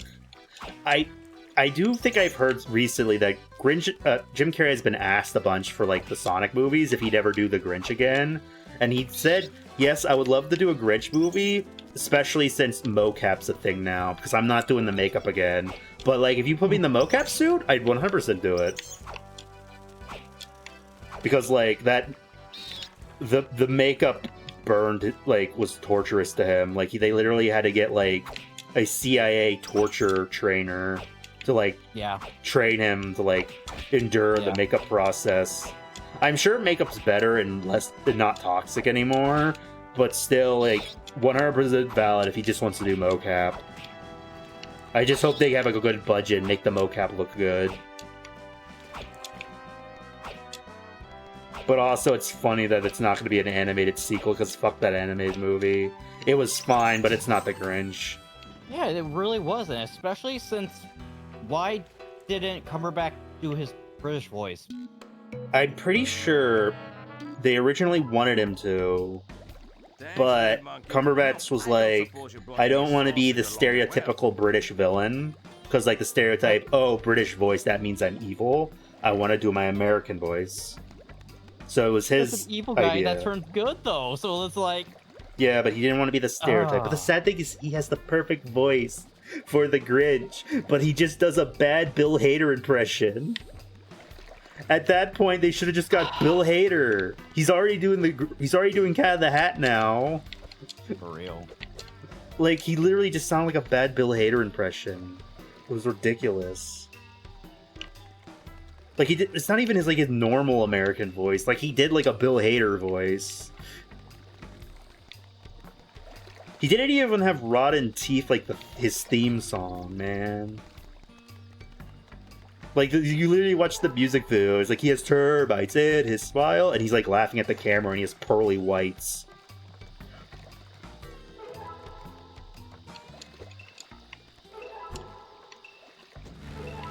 I don't know. That movie is just kind of very, like, at least with like the Lorax, at least that movie was weird.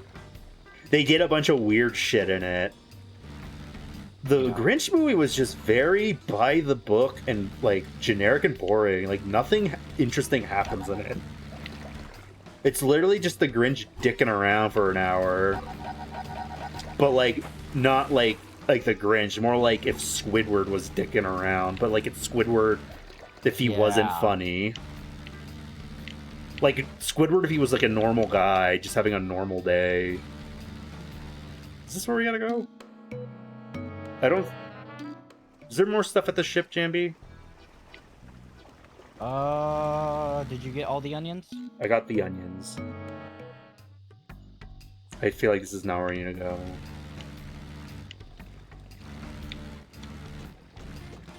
Like, again, like, at least the Lorax was, like, weird. Here we go. This is the Slappy Sausage Factory. Again, I don't know if I'm feeling the Cat in the Hat movie, but I'm glad, like, a different studio's making it. Like, maybe Warner Brothers can make something good. But, like, Warner Brothers is it's weird. Warner Brothers. They have the potential to make good stuff, Smells like but they just sausage. I hope it's Oh. fuck stuff up somehow. So I have a feeling it will probably be decent, but I feel like it's probably gonna fuck up something, but it will at least be better than whatever Illumination fucking made. You know what I mean? Hopefully. I will say I don't think I'm feeling Bill Hader's voice as the Cat in the Hat, but apparently Bill Hader is like a massive Cat in the Hat fan, and it is literally his dream role. Whenever they did like Dr. Zeus skits on SNL, he's like, "Can I be the Cat in the Hat?" So like, even if I don't think he's who I would cast, he's probably gonna do a decent job because like he wants to be the Cat in the Hat. Yeah. But just like Flintlock was just not the voice I would have expected. Honestly, it's kind of weird. Apparently he was not in like Inside Out 2. Like they recasted him. Which is weird. I think they recasted a lot of people for Inside Out 2 besides Amy Poehler and like Sadness. Probably because like the other voice actors were like, "Can we get a pay raise?" And I'm like, haha, no. Only Amy Poehler gets a pay raise because they're the main character. But like we're also celebrities. That also kind of being Disney sucks. They do. And the sad thing is like weeks before Inside Out 2 came out, they fired all their animators. And then that movie made $1 billion. And then those animators don't get a raise paycheck. They don't get their bonus check. It's like, oh, that was 100% calculated and planned. Fire everyone before we can give them their bonus check. I think they could sue because the developers for Subnautica just had something similar happen. Because Subnautica 2 was about to do release like alpha testing for Subnautica 2, and the studio, the producers were like, "Hey, if you do a bunch of pre-sales and hit a certain mark, you get your Christmas bonus." And the people at Subnautica are like, "Bet," because everyone knows that their game is beloved, and people were already anticipating for a sequel. So that's like an easy bet to win. And the producers were like, "Fuck!" And so they literally fired them, and yeah, they sued because of how blatantly obvious the bullshit they just pulled was. Yeah, I feel like I was watching a live stream. I don't know if they were talking about like their personal story or like a friend's story, but either way, basically they worked in like a game industry, and like a bunch of people, you know, just got fired, and they're like, "Oh, we're probably next in a couple weeks. I'm hearing rumors from people that we're going to be next." So he's like, "You know what? Fuck it." They were like, "No, what? Fuck it. I'm going to go to my boss and I'm going to quit." Like, so he's like, "Hey, I'm going to quit. I feel like we're going to get fired soon, so I'm going to quit." I'm like, "Why do you think that? No, we're not going to fire you. What do you mean? You sure you don't want to stay? You want to stay?" He's like, No, I'm good."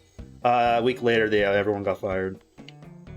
Yep. Like, either they did stay or, like, they didn't, but, like, either way, like, they were right. A week later, like, "Yep, everyone got fired. I might as well just leave now." For real. That's just how the game industry works. If the game's successful, fire everyone. If the game flops, fire everyone. Which I'm shocked about, like, why people are still willingly working at these places, knowing Like, that there's a it's not their- 50-50 chance of losing your job Like, for having a successful game. It's a sad thing, Jambi. It's like, a lot of these people are artists whose dream is to make art. So, like, they know that this is probably gonna happen, but this is their only shot to, you know, make a mark in this industry, you know what I mean? Like, you know, make art, like, they're passionate about. So it's kind of like these people probably do know that they're probably going to be fired, but like there's no one else who can hire them. Well, It's here's like the thing, it though, is that, sucks. unfortunately, that's when you have to go the indie route. I know that's everyone keeps saying to go the indie route, which is like fair. It is doing really good, but also animation games, they're still really expensive. Not everything's gonna be a digital circus or work out. Like, so like, yeah, go indie, but like, who's paying for the indie crap? Like, they're not. It's going indie's not gonna financially sustain them. I mean, It might creatively sustain them, but like, depending on the indie animation. Like, if it's glitch, I guess you're locked in. But like, if it's not, like, heck, I don't even know how. What? Larian Studios was originally their own thing for the longest time, because when they only relied on producers, each game that they came out with was either a critical success but financial flop, because the Sven, the CEO of Larian, would try his best to fight for his creative team's time to develop the game properly. And this one time when he was out for like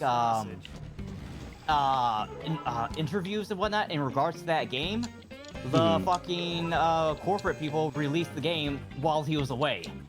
And so it came out in a buggy state. They couldn't fix anything, and they got fucked over because of them. So what happened is that they in like the mid 2000s, they went silent for a bit, and then in the early 2010s they released a Kickstarter, and the Kickstarter was for Divinity Original Sin 1.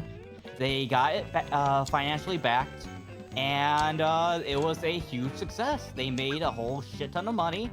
They made Divinity Original Sin 2, made a lot more money, and then they begged Wizards of the Coast and Hasbro to have them be the ones to create Baldur's Gate 3. And guess what? That made them so much more money. And then it's like, yes, it is a gamble. Yes, it is difficult to get on your own 2 feet as an indie studio. But what's better? A gamble at being the next Larian, or a gamble at being on the chopping block when your next layoff wave happens? Like, I see where you're coming from, but like, again, like, people gotta eat.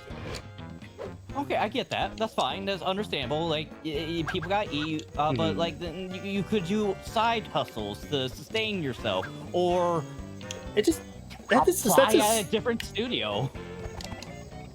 Because I can't remember what studio was. Like, I see people on animation Twitter. No one's hiring anyone. Like, I can't remember who it was, but shit.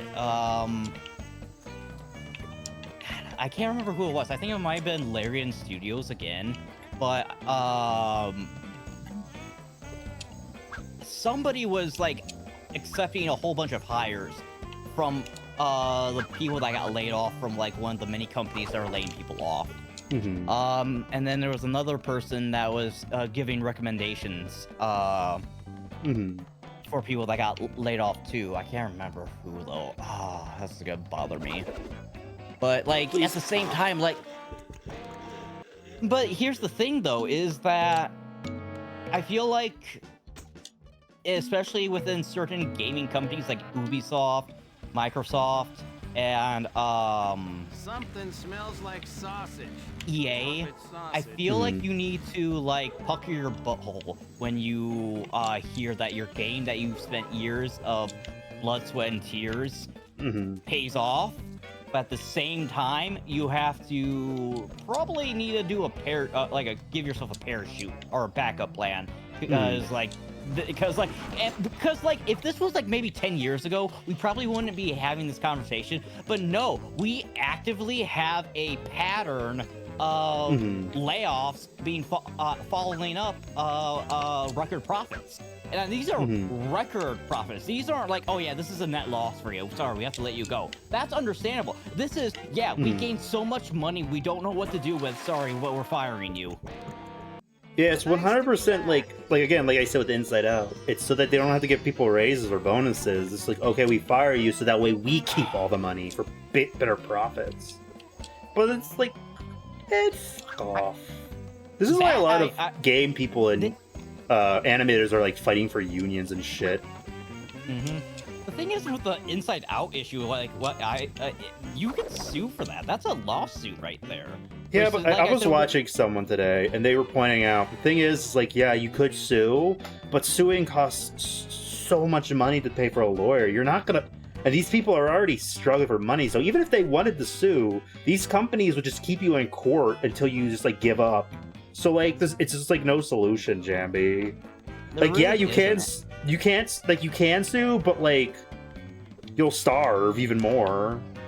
You have to hope that a lawyer that you go with does things for pro bono, or and I don't want to say this because I don't condone this, but this is kind of why this Luigi person kind of shoot bang bang that one CEO, because that's what that CEO was doing, because that's what he was getting away with, and that's a healthcare situation too, and not video games, and so like, yeah, God, like I hate her. I hate society. I really do. Billionaires are a mistake.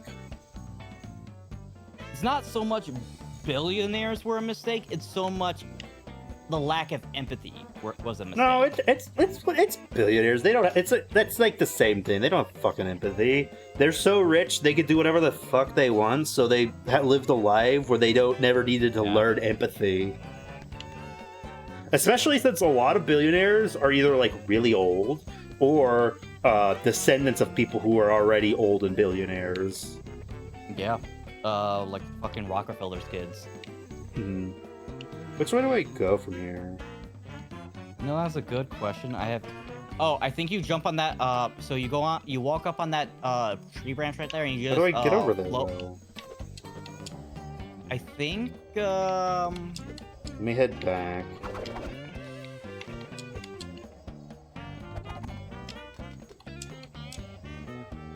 Like, I have do I walk on this weird rickety bridge? Probably. Yeah. Yeah. But yeah, tax the rich. Yeah, for real. Or, break their fucking kneecaps or something. In Minecraft. Like, I literally saw... So I saw, like, an interview of Muskrat where they were talking about, like, your company, like, cut Medicaid and, like, kids and families are gonna starve. And you know what the fuck-ass response is? What? They're like, well, we heard that argument from, Medicaid, so we were like, all right, put one of the kids on the phone. Let me talk to them and talk about their experience. Like, see if they're starving or real. Are you fucking kidding me? And it's like, and he's like, but they didn't answer. They said no or just didn't do it. So, like, yeah, the kids aren't real.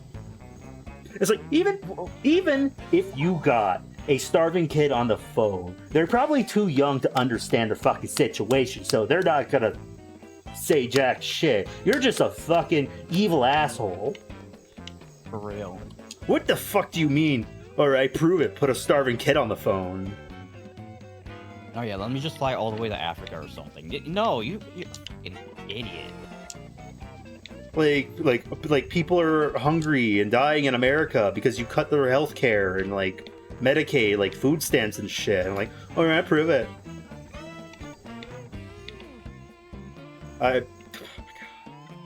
On the bright side,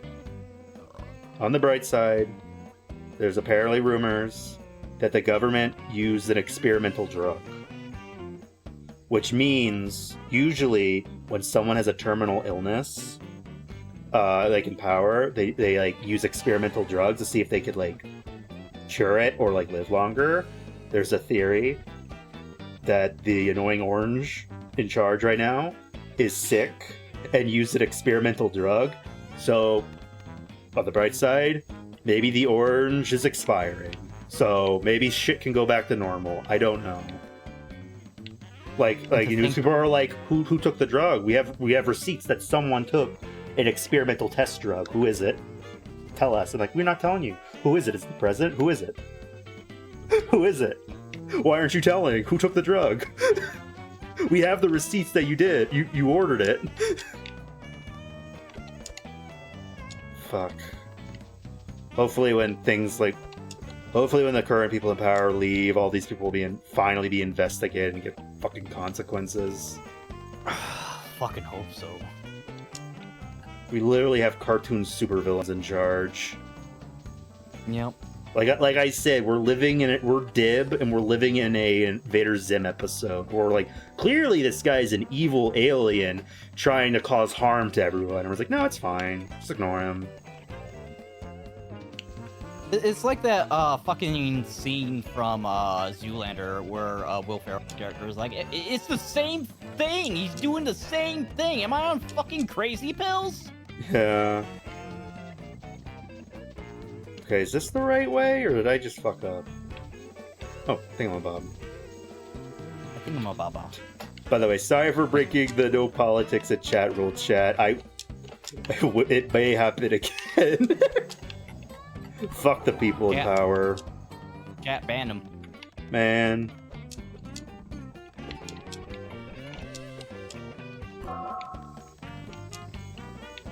Oh, here we go. Oh, that was so close. Not gonna lie, when the annoying orange and the rat broke up, had their like little celebrity breakup, like, it was honestly kind of nice not seeing the fucking rat like on my feed all the time in the news. Yeah. Like, I forgot he even exists because I don't use Twitter anymore. Yeah. I hope that can happen with these other fuckers. Just fade in irrelevancy, please. Like, for real, like, I just don't understand the logic of, like, you have so much money that you do not know what to do with in your life. You have so much equity that, like, you without your clothes are worth more than my goddamn house. So, fuck off. Like, why can't you just leave us alone? What are you doing, or what do you need to do any further when you've already made it? And then some. Leave us alone. It's just greed. The way I think of it, well, let's use, like, okay, do you have any snacks with you? I got chips. Alright, what brand is it? Is it like a popular brand? Yeah, it's Lay's. Alright. So, like, everyone knows Lay's. Everyone buys Lay's. Anyone who's gonna buy Lay's is already buying Lay's. Lay's basically has peaked at the amount of money they can take from people. But with how corpos work, it's like, oh no, we can't be satisfied with being, sustainable. We need profit. We need more. It's like an endless greed. Like these layouts we were talking about, if they just were like satisfied with their game success and just kept these people hired and kept making consistently successful games, enough money to live for them, things would be fine. But no, they need more money. They need to make more than the last game. They need to make more and more. But it's like, you peaked. You can't make any more money. There's no more money you can make. But like, it's like, okay, we'll fire people. We got to make more. It's just 100% greed. Billionaires and corpos can never be satisfied. They have to find ways to make more. Like the canceled Lorax song, Biggering. They can't stop biggering. They need to get bigger until everyone fucking dies from pollution. There's like a gap in logic that is just missing there, where it's like, yeah, they're 100% what do you need it for? Yeah, exactly. And like, it's the thing that blows my mind is like, you realize if we don't like increase like the living, like minimum wage, or like how much people are getting paid, because no one could afford a house anymore. No one could afford to live. if we don't fix that, no one's gonna buy your fucking products because they're fucking broke, so you'll lose money. Mm-hmm. So, like, what are you trying to do? You trying to kill off everyone in the country and then just, like, have all the money? Like, haha, everyone's dead and I have all the money? Like, what's the logic here? You want to sell stuff, right? Yeah, that's why, like, a lot of people who are, like, trying to make, like, so many products about, like machinery to replace, like, certain workers, or, AI replacing artists and developers, like...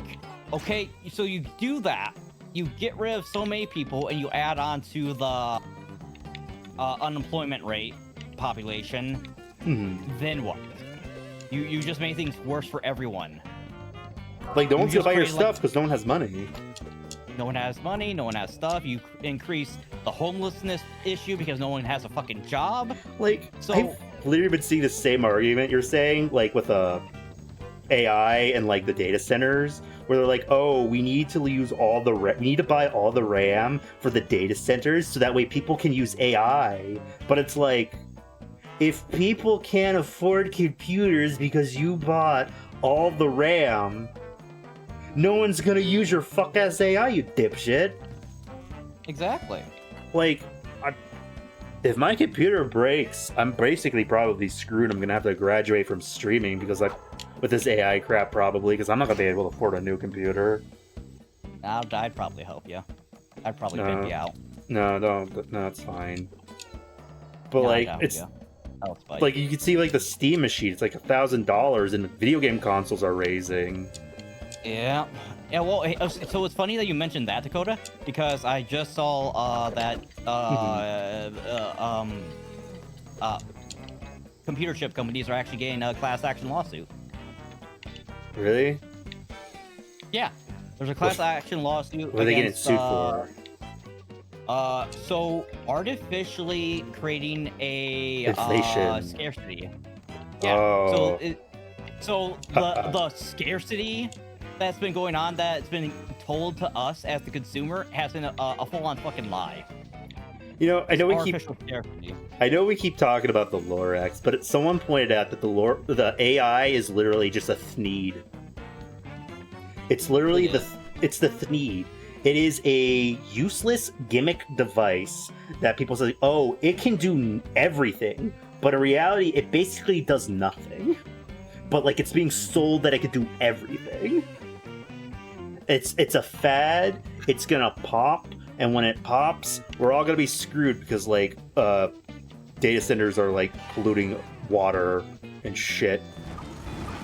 Oh, yeah. And it's raising other people's electric bills for no fucking reason. Which doesn't make any sense. Why don't you just raise the electric bills for the fucking assholes running these fucking data centers? Why am I paying for my, this shit? We can't tax the rich, Jambi. Think of the rich people who don't care about you. You eat my ass. Not in a good way. Fuck. We like live in like we literally just live in a. We literally have like our cartoon villains in charge right now. Pretty much. I miss when the cartoon villains were like subtle about it.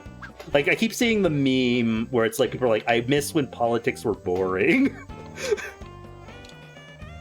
where everyone tried not making it so obvious that they're fucking evil, but now it's just like, oh, we could just be cartoonishly evil and get away with it. We don't need to hide anymore, so just could do all kinds of crazy bullshit. Have you been following the reflecting pool fiasco? It's fucking hilarious. I don't know what that is. The only reflecting pool I know is the one at the White House. Yeah, and that one. The Magic the Gathering card. Okay. So is it about the MMA fight? Well, that's like a whole other story. I'm pretty sure someone made a transphobic comment about Michelle Obama during that. What? Like someone literally was like, Michelle Obama is a man. Like one of the wrestlers. It's like, fucking clowns. Fucking assholes. I hate it here. Yeah. But like the reflecting pool, it's kind of funny. So I'm assuming to keep Trump distracted, they let him do like his little renovations because he loves doing renovations. So he's like, I'm gonna get my best friend to he's gonna paint the reflecting pool American flag blue. We're gonna drain it. We're gonna paint it, which is gonna be the purpose of it being reflecting because it's supposed to be like a mirror. Oh. So like they basically ruined it and spent $14 million painting it blue. Oh, A week later, it's green with algae. It is disgusting and green, and people are like, it's green, what the fuck? Like, he ruined the pool. Why is it full of algae? You know, you have some people like, oh, they're sabotaging Trump. They're putting algae in it to sabotage him. Which is bullshit. What? And then, you know what happens next? People come, people are hired to fix the pool. And you know how they do it? Little tiny bottles of peroxide, just pouring it out on the side. And it's like, okay, if you're gonna use peroxide, get a whole tanker full of it. What are you doing like these tiny gallons of peroxide, just pouring it in there? And then, update, the paint's peeling already. Trump said it was gonna last 100 years. 50 years, 100 years, this paint's gonna last, baby. This American blue paint that he paid his friend to do. It's peeling. And now he's claiming that like these people are taking razor blades and they slit a 200 feet gash into the paint and are like peeling it out. And it's like, you literally said a week ago that it's like unpeelable. Like you can't cut it. He's like, the liner can't be cut, it's uncuttable, and now you're saying people are taking box cutters and ripping out pieces? And you know what the funniest part is? That his friend who he hired, he looks like a cartoonish mobster. Like, he looks like a cartoon character. But you know what his pool company's called? What? Green Water Pool Supply. We're living in a fucking Looney Tune, I swear to God. And like it cost he basically gave his friend $14 million to do this gig, and now he's probably gonna pay him more to repair it again. There's a money laundering scheme. Everything he touches rots. Even worse, they're building a wall around the pool so people can't look at it. Because people were like, they have like military people guarding this fucking ass park, wasting military money. And like some guy literally was like riding his bike, he went to the pool, he saw a piece, he touched it, and got arrested. Arrested by these military dudes, like, yeah, you're not supposed to touch that. You're under arrest for, like, peeling the pool. He's like, I was just looking, dude. We live in a fucking simulation or something. God damn. Like, someone pull me out of the Matrix, please. But, like, yeah, it's really bad, but honestly, this whole pool thing is just, like, honestly, like, really fucking hilarious. It's, like, it's bad, but it's, like, this is, like, Saturday morning cartoon shit. What are you... And he's like, oh, they're sabotaging my pool, they're peeling the paint and putting algae in it, oh no. It's like, oh, paint's probably peeling because you dumped peroxide in it. Yeah. Like, you have, like, people, like pool people in the comments, like, saying, yeah, you're not supposed to treat a pool like that. Also, people are pointing out, like, when you use, like, blue colors, it makes the pool, like, it messes with the pool's temperature, which is causing the algae growth. And again, it shouldn't have been painted in the first place because it's supposed to be the reflecting pool. Now it's not reflecting at all. But, you know, America. Also, I think the whole putting his name on the Kennedy Center, the judge ruled that, no, that's illegal, you gotta take it down. So as like a petty asshole, they have a tarp covering the Kennedy Center and they're not taking it down. And people are like, why aren't you taking down the tarp? Just take down the tarp. Like, no, we can't. Because we don't want people to see that we removed his name. My God. Can we please get boring politicians? Please. No more fucking celebrities.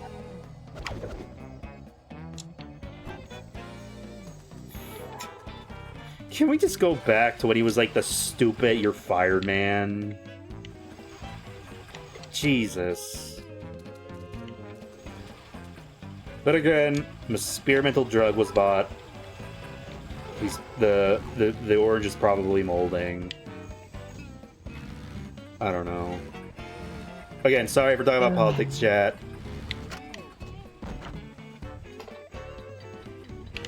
I don't want to live on this planet anymore. Yeah. Okay, we missed it. Is there any movies you're excited for?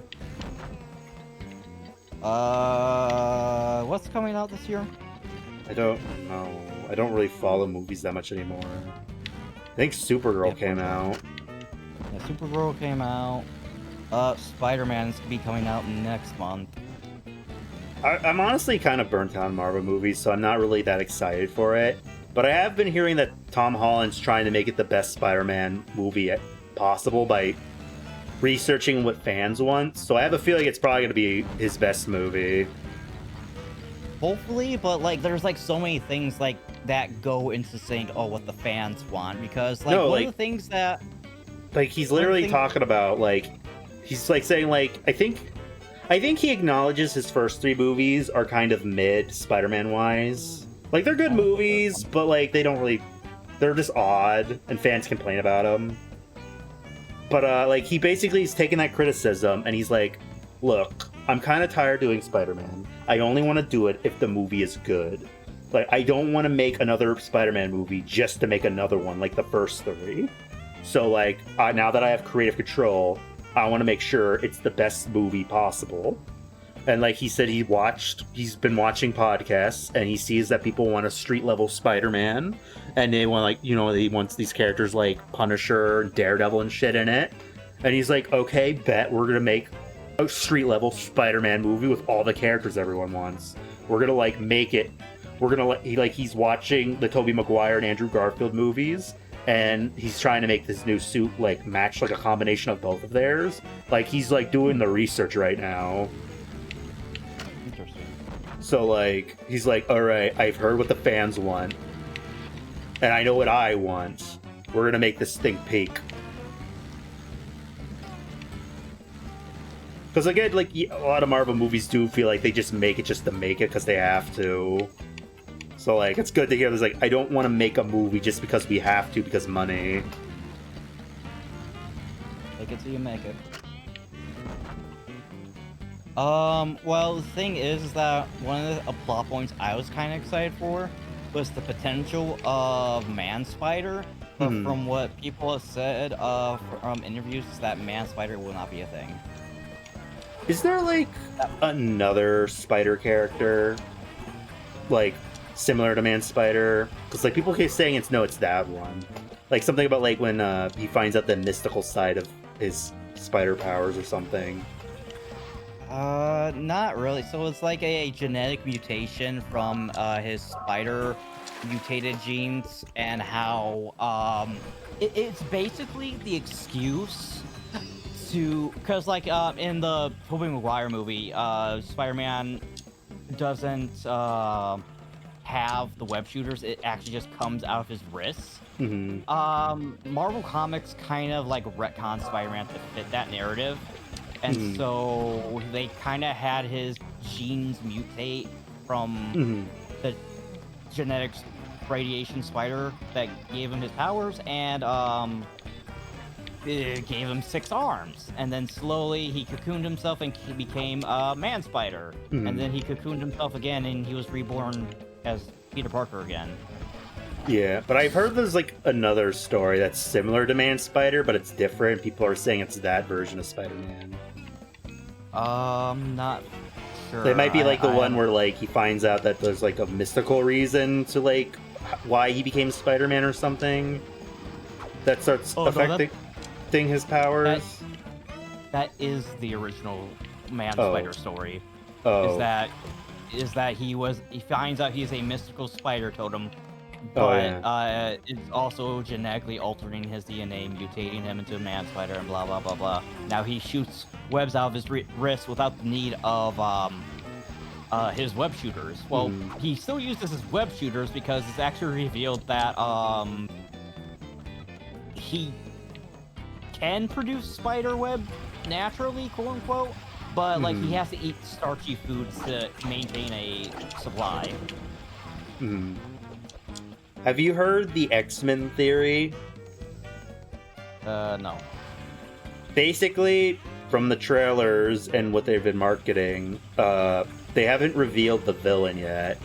And from the trailers, it sounds like the villain is like someone who is kind of invisible, like no one can see them, or no one knows what they look like or who they are.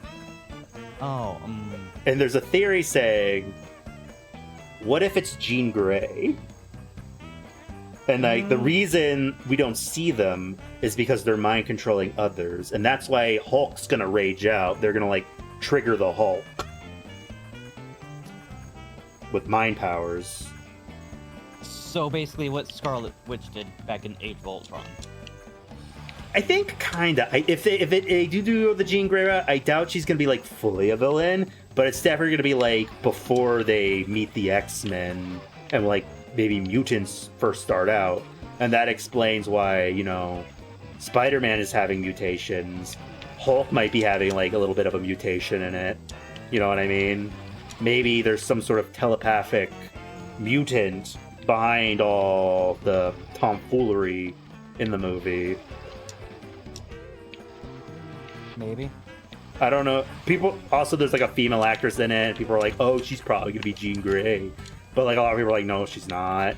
It's probably BS. Like, this is probably a BS theory, but like, maybe. I don't think Jean Grey's a villain though. Like she becomes I know she becomes a villain, but like with well, Phoenix, she has an evil clone. we're not gonna go skip to that. Honestly, if that is true, I hope it does do the theory that mutants come from the snap. I really like that theory that Hulk's like, oh my god, it's like a big burst of gamma radiation in the entire planet or universe. Half the population disappeared. They come back a little bit radiated with this reality bending magic. Boom, X gene. And that would also like explain why people like hate them, because it's like, oh my god, my loved ones died for 5 years, but now all of a sudden they're back and have superpowers. They're fucking demons, dude. They've been replaced. That kind of is like the concept behind mutants in the Ultimate Comics, because in the main comics, you know, mutants are just like naturally born. But in the Ultimate Comics, they are artificially created by experimentation. Yeah. I don't know, that just feel like that fits and makes so much sense. Like, it would even explain why Spider-Man is having a mutation. Because they also got blipped. You know what I mean? It fits. I mean, I guess it does. It's just you'd have to watch the movie to find out. Yeah. Like, I really hope it's something like I don't know, like that fits. Like, I 100% think that mutants have always existed in the MCU, just the gene has been very rare. So, like, we have characters like Magneto, and we have Charles Xavier, like, they've just been existing, and they've just been, like, and Wolverine, like, they've just been the only ones for, like, decades. And then the blip just activates the gene in, like, everyone who got blipped. So now Charles Xavier's like, oh shit, there's more people like me. I should, like, you know, give them a helping hand, you know what I mean? Maybe, but then we get into, like, the Eternal situation where, like, where the fuck were you this entire time when we had so many, like, planet disasters? Fuck them Eternals. Like, I know, like, Marvel's like, oh, they're gonna be the reason why people are mutants, but, like, I don't think they ever explained in the movie how they created the mutants. That was BS. No, well, so here's the thing: is that the Celestials that they work for are the ones that create mutants. They are the ones that experiment. It was either the Celestials or the High Evolutionary. I know, but they didn't do that in the movie, so BS. And no one gives a fuck about the Eternals, so just say it was the blip. Literally, half the population gone, half the population back, magically have powers, boom, X-Men. Like, that would be so much better than them just existing and hiding. Like, it'd be like an overwhelming, like, surprise, like, why does everyone have powers now? Well, not everyone, like, maybe a good chunk of like the half population. Like, I would say like a third of the population, because half of people on Earth got blipped. Probably only like maybe a third of them had the X gene. So like, well, the thing is that in the comics, well, maybe like a fourth actually. But so in the comics, because the Celestials, the High Evolutionary, experimented on, like cavemen like millions of years ago. Everyone technically has the X gene. It's just some people don't. It's dormant and it activates. So the reason why it's called mutants is because the X gene activates naturally through like puberty or high stressful. Unrelated. How do I do this? situation. What am I supposed to do right here? I don't remember. I was spacing out. But yeah, continue. But then since everyone has a X gene, that's actually why Spider-Man has his powers, is because he is what is called a mutate. He's someone who activates X gene through alternate means, similar to Deadpool. Deadpool has an X gene, but he activated his powers through experimentation. Yeah, that's what the blip would. Like, obviously, it's not gonna be a one-to-one adaptation, like you're saying.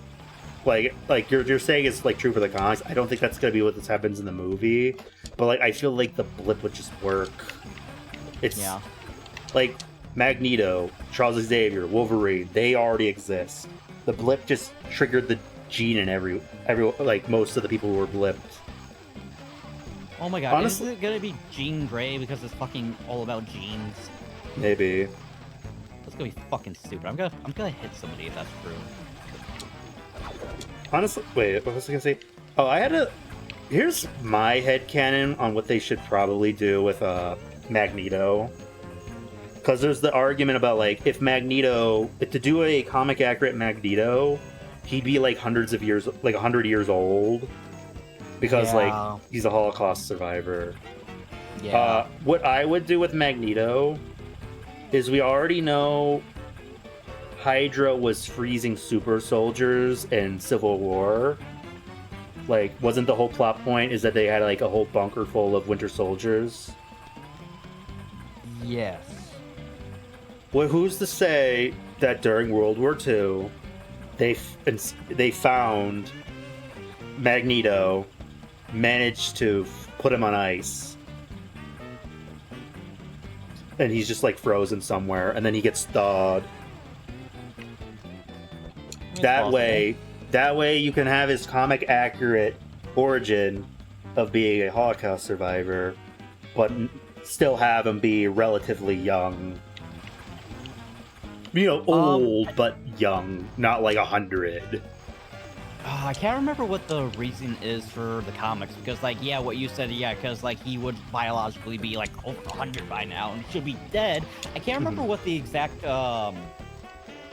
reasoning is why in the comics he's still not old as he should be. But I know a lot of people will say like, "Oh, what if his magnetic powers as like he ages slower because magnets or something?" Like they'll probably do something like that. But if not, I 100% like, okay, Hydra are Nazis. Like they're 100% Nazis. Like so, like it fits. They have cryo-freezing technology. They probably stumbled upon people like Wolverine or like Magneto trying to make super soldiers like Captain America. They probably triggered the X gene in a couple people. Magneto was probably too powerful and wanted to kill them, so they probably trapped him and froze him on ice. Because, like, what else do you do? I think I got in an argument on Twitter about that idea, so I'm like, they can't catch, how are they gonna catch Magneto, blah, blah, blah, blah. I'm like, I don't, like, suspension of disbelief, okay? Somehow they capture Magneto and freeze him. Just suspension of disbelief for a second. They just somehow catch him, okay? This is before Magneto became, like, a big badass supervillain. Like, pre-badass Magneto, where he doesn't know his powers very well. They just put him on ice. He thaws and then becomes a badass. Okay, so I just looked up how Magneto is still alive, despite his, like, obvious age of being a Holocaust survivor and everything. Is more or less comic book nonsense. Basically, he just got resurrected so many times that he's just not permanently young, but, like, every time he gets resurrected, he's in his prime, basically. Okay, do you have any idea how to progress? I've been walking around this sausage building for a while. Wait, is it over this way? Oh, for fuck's sake. Yeah, I was gonna say, it might be over there. No, it doesn't look like it. Yeah. Have you tried killing those, They're too strong. They're too strong. I've tried. Have you used your voodoo powers? I'm out of voodoo, I think. Yeah.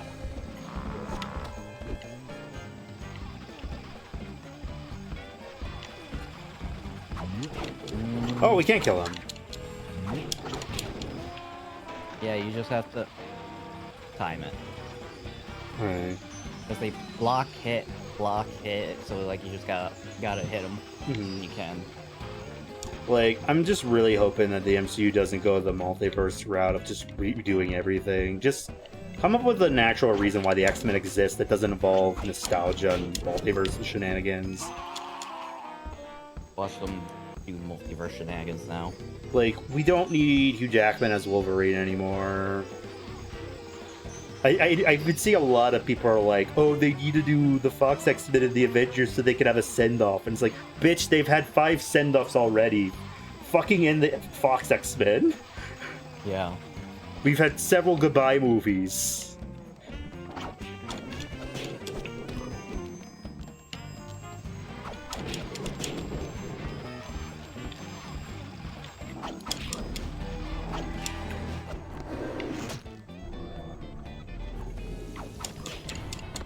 Oh. They exploded. Get them, get the orbs. He turned inside out and then exploded. Remember that movie? What movie was that from again? Galaxy Quest. Oh. The pig turns inside. The pig turned inside out. What? It then exploded. Are you sound like a poo? I was trying to do like the aliens' little like silly accent. Oh, pig god. Oh, like a weird like airy voice. We need your help. We need your help. Please don't kick me out of the level. Thank you. I think it should kick you out.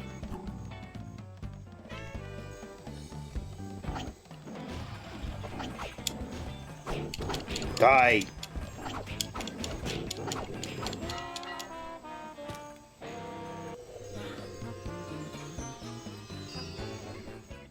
Damn it. Almost. We might not be able to beat this next week. We got this.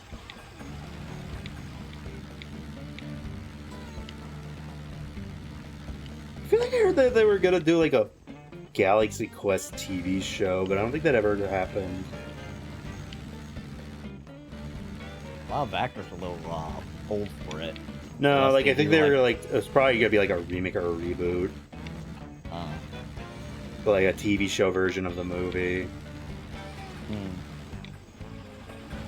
It's like Amazon Prime or something was gonna do it, but it never happened. I'm pretty sure I saw like a video about it recently talking about like I think it was like one of the Star Trek actors. They never got Star Trek fans or why people liked the show. They just thought it was something stupid they did, like in their acting career. But then after watching Galaxy Quest, they're like, oh, I finally understand Star Trek fans a little bit, like the appeal. And like now I like Star Trek. Like I get it now. Get it. I'm no longer a hater of my own role.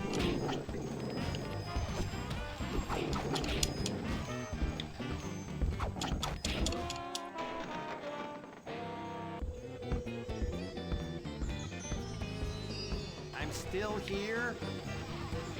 Get the orbs, get the orbs, get the orbs.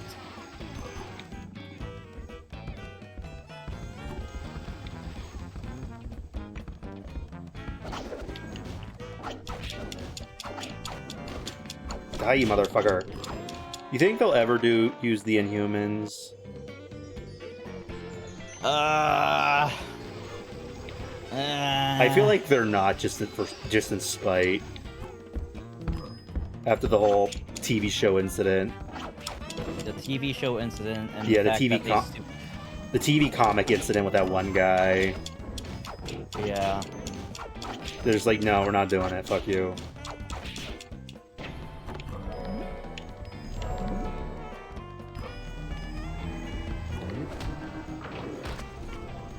Finally.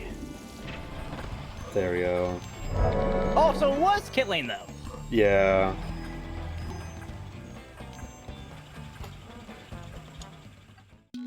Alright, now have fun with this minigame. This is Reed Richards, the smartest man in the world. Oh, beware of Black Bolt. He kills with the sound of his voice. Fucking. Oh, thanks for telling me your weakness. That's so stupid. Thanks for That's telling so me his fucking weakness. dumb. Thanks for telling me his weakness, smartest man in the universe. Assortment of cute animals. Yeah. This could get messy. God, they did his character so fucking dirty. And he got turned to spaghetti. I will say, though it was not the greatest, but it was an okay movie. But I will say, I think it would be much better received if they called it Doctor Strange versus Scarlet Witch instead of Multiverse of Madness, because it was not a Multiverse of Madness. They go to like one universe. Like, you can't call a movie Multiverse of Madness and get confused when people get mad that it's not a cameo fest. Yeah. Like, everyone... Like, they literally hyped it up. Oh, this is gonna be the start of the multiverse saga. It's gonna be insane. And then, like... There's, like, a couple side universes that are just copy-pastes of the MCU. And then one main universe. And, like, another universe that's just destroyed. It's just... You can't call it Multiverse of Madness if there's only one universe. What did you expect? Yeah. Honestly, I feel the same way with Hazbin Hotel. I think Hazbin Hotel might be a better show if it wasn't called Hazbin Hotel. Because the name is kind of misleading. It's not really about that.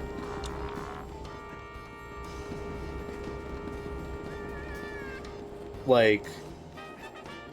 Yeah, there's a hotel in it, but like it focuses about a bunch of other shit. At least I feel like yeah. I feel like you're like with what you just said, you're just gonna summon Reddit at your door. No, like think about it. Like Hazbin Hotel, Helvo Boss. The pilots set up a very simple, kind of episodic style kind of concept. Hazbin Hotel. We have a hotel where people go in, and then we reform them so they can go to heaven. Okay, interesting plot for a show. The show's not really about that. So, like, at that point, I think the show would work 100% better if you just scrap the whole hotel shit. Have it about Charlie trying to reform some people, but, like, scrap the whole hotel crap. has nothing to do with the show. They never focus on the hotel. They don't even know how to redeem people. Sir Pinchus just got lucky. Hell, even Heaven has no idea how the fuck he got redeemed. Like, I don't think you didn't see season 2. I think it's a very minor spoiler. I think they just chalk it up to like he does like a heroic act and that's it. Yeah. But it's like, but like, real quick, hold on, real quick. For this minigame, you need to set up the conveyor belts in a way where you can just drop that little creature off on them. Oh, okay. And it just does it all in one go. Okay. Like, I feel like the same could be said with Has Been a Hell of a Boss, but at least Hell of a Boss compared to the pilot. Like, the pilot felt like it was going to be like an episodic work comedy, but it wasn't. It's more about like Blitz and his relationship with his coworkers and stuff, and like Stolas and stuff, and like a bunch of other crap. But at least it's still about a crazy boss. Like, the name still works, Hell of a Boss. He's a quirky boss. Yeah. Like, even the pilot is a little misleading. It's still about a one hell of a boss. Sports car, I'll take it. But Has Been Hotel, it's like... The hotel's an afterthought, man. Like, I think we got like 2 seasons, and like, we still like don't really have anyone in that fucking hotel besides Angel Dust.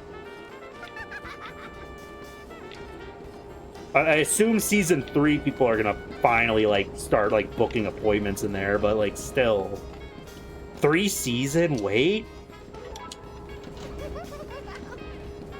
It's weird. Yeah. It should have. Like, not necessarily. Like, it would be 100% like less criticized if it was called something else. Well, not really. People probably would still criticize it. Did I do this one already? Maybe.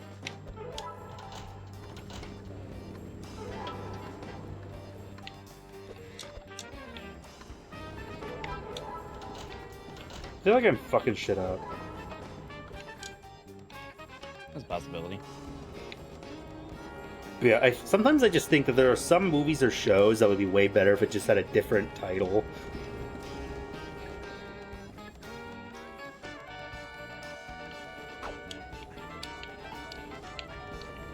Honestly, that logic could be applied to like so much, honestly.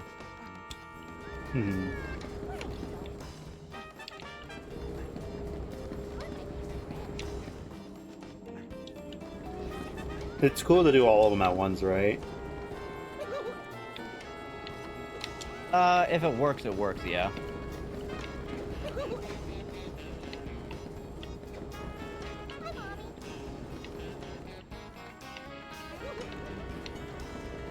Okay. This is fun.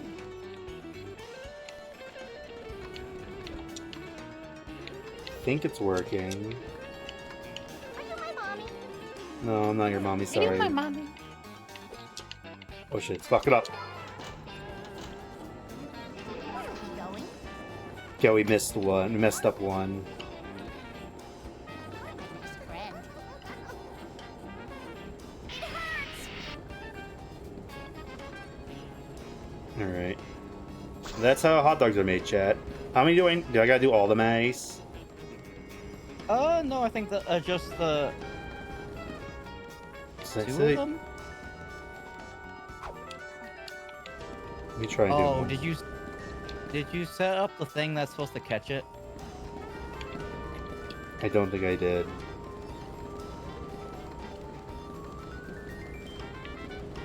Okay, where's that at? It's like this? where the yeah.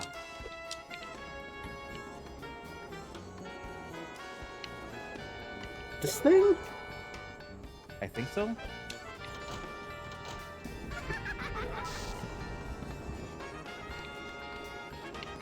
I don't think this is right.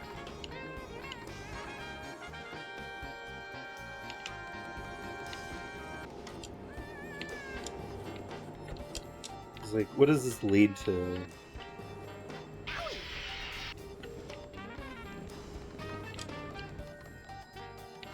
Okay, let me try again. I don't think... How far are we in right now? Pretty close. I want to say this was probably like maybe 70%. Okay.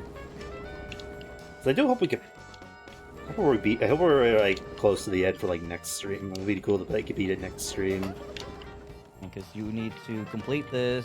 So this is the last ingredient for the food for the guy, and then you're gonna have a boss battle.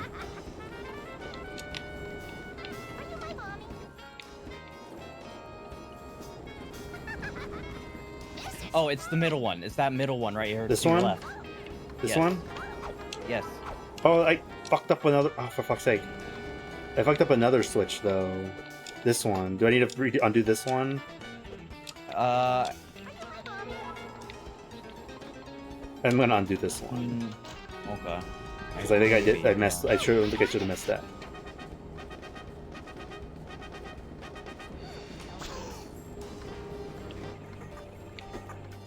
Oh, no, we messed up. Was it like over... Which one? It's the... Yeah, it's the middle one. Where? I don't remember. Okay, I'm gonna have to climb all the... Oh, it's working! It's working. Wait. Oh, wait, you gotta change Wait, what? the conveyor belt. You need to change the conveyor belt for that because it's gonna go right in that fucking hole. Oh, okay, so so I didn't need to undo it. Was that... Okay. So... Turn this back. Yep. And then... Then what? Because it's just gonna go on the floor. We still gotta do the middle one, right? Yeah. Is that this one? I think so. Yeah, unless you already touched it already.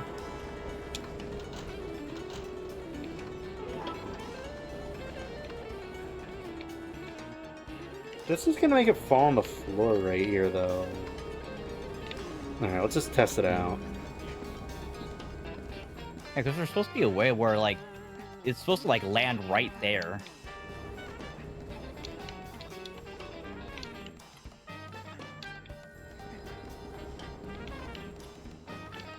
Yeah, because that little conveyor belt to the right is where the sausage is supposed to land.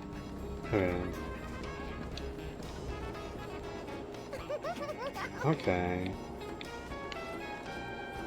I don't see how it's supposed to land there, though.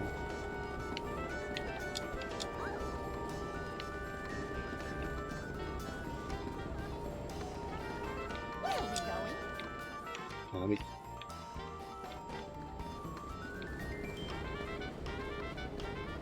Hopefully this works out. Those are special.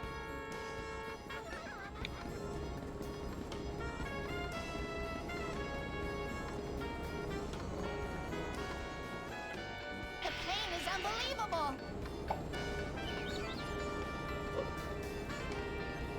Wait, is it working?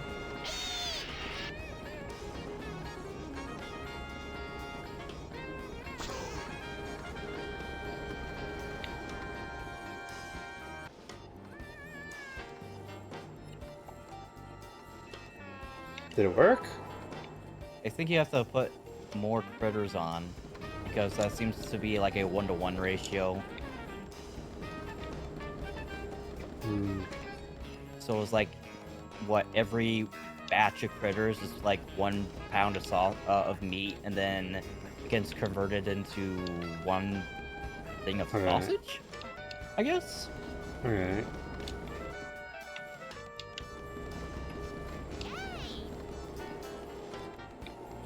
What if I just carry them into the grinder? Like, drop them in myself. I'm sorry, little one. Wait, no, that's guy's... Oh, he's going the right way.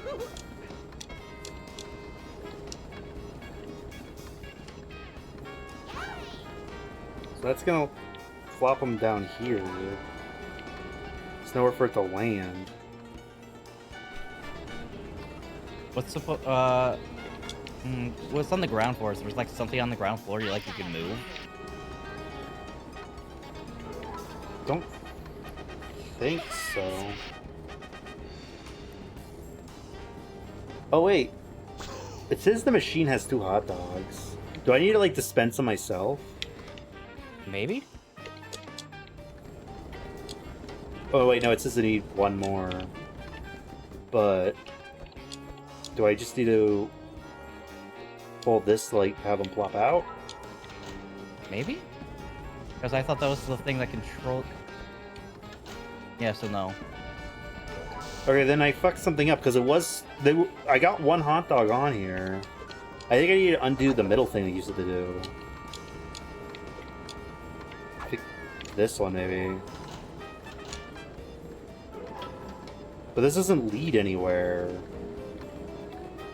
Try putting another critter on.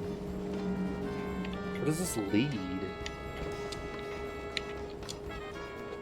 This is a dead end.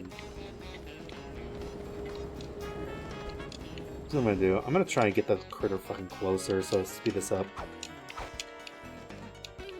Nah. Because you're supposed to like time this too, I think. So I think you're supposed to stand at the bottom of where the sausage is supposed to flop and hope to catch it? So like right here? Not there, but like probably... I don't remember. We Oh, got man, 1 this is hot dog to come out. It looks like it's... Okay, so like it goes in the grinder over here, and then it shoots into that Yeah. machine, and it plops it in Right. there. But that thing leads Right. nowhere. Hmm. And then there's this is a platform in the middle of the room that doesn't do anything. Like, where does this thing realistically go? Do we want it to fall in this hole? Oh, wait. Hmm.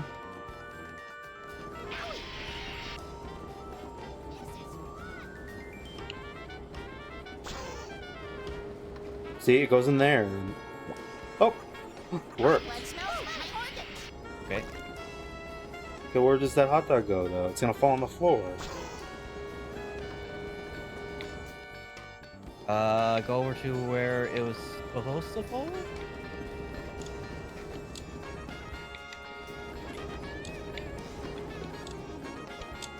Yeah, so if it falls on the floor, it just Do we not? breaks, I guess? Do we not want it in here? I am confusion. I think this is where the segment the person I was watching got stuck. You want to look it up? Yeah, I'm doing that right now. Okay, I'm guessing we want it in the hole. Maybe the hole... No, because, like... Weird. I could have sworn there was supposed to be like a platform. Wait. For fuck's sake. Yep, there you go. Congratulations. Oh, and I gotta time it, maybe. Yes. Okay, So, like, okay. Yes, so you have to put your critters on there first. Alright, so... And then swap it, basically. Makes yeah. sense. It's right at the start. We only need 1 or 2 hot dogs, right? Yeah, you just need the one, I think. Good. Okay.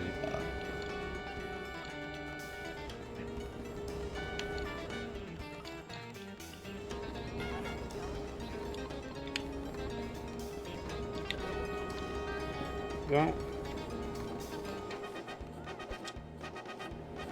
So then I just... Yep, you just wait for them to pass. And... Then what's that, like, Change middle lanes. path that doesn't go anywhere? You know, I do not know. I could not tell you. Well, I think we won. Hey, there's another guy! Yeah, it's fine, it's fine. You already put like a bunch of critters on there. We must kill them all. I can't feel my insides.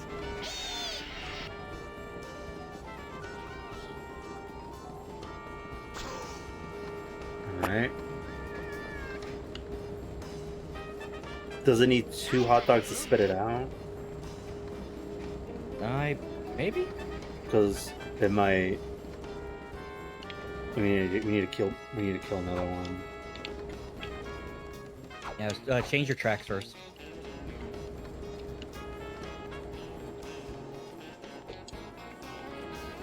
Alright.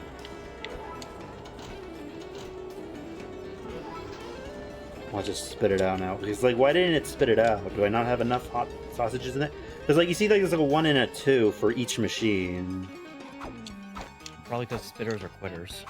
Yeah, I think we need to, like, spit 2 hot dogs out to make 2 hot dogs or something.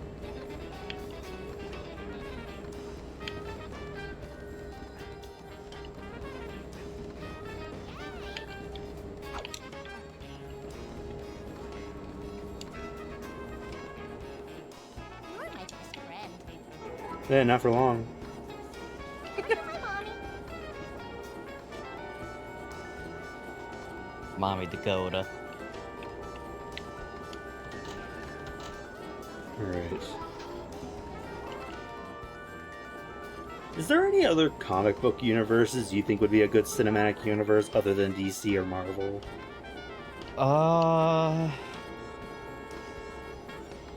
Top Cow / Image or... The pain is unbelievable. Ah, fuck, I can't remember. I think it's still Image, but they're doing something with the series called Radiant Black, where they're actually making an expanded universe out of it in its own comics. Mm-hmm. I know, like, Sony got the rights to, like, a comic studio. I think it was, like, Valiant. And they were gonna make a movie universe. They, like, made a Vin Diesel movie, Bloodspot or something, but it flopped. Bloodshot. Yeah. That could have been cool. But it flopped and was, I think it was considered not good. That looks mighty Yeah. fine. This Probably 'cause here's gonna be one They picked wallop of Vin gumbo. Diesel. I think that was a bad idea for a casting choice.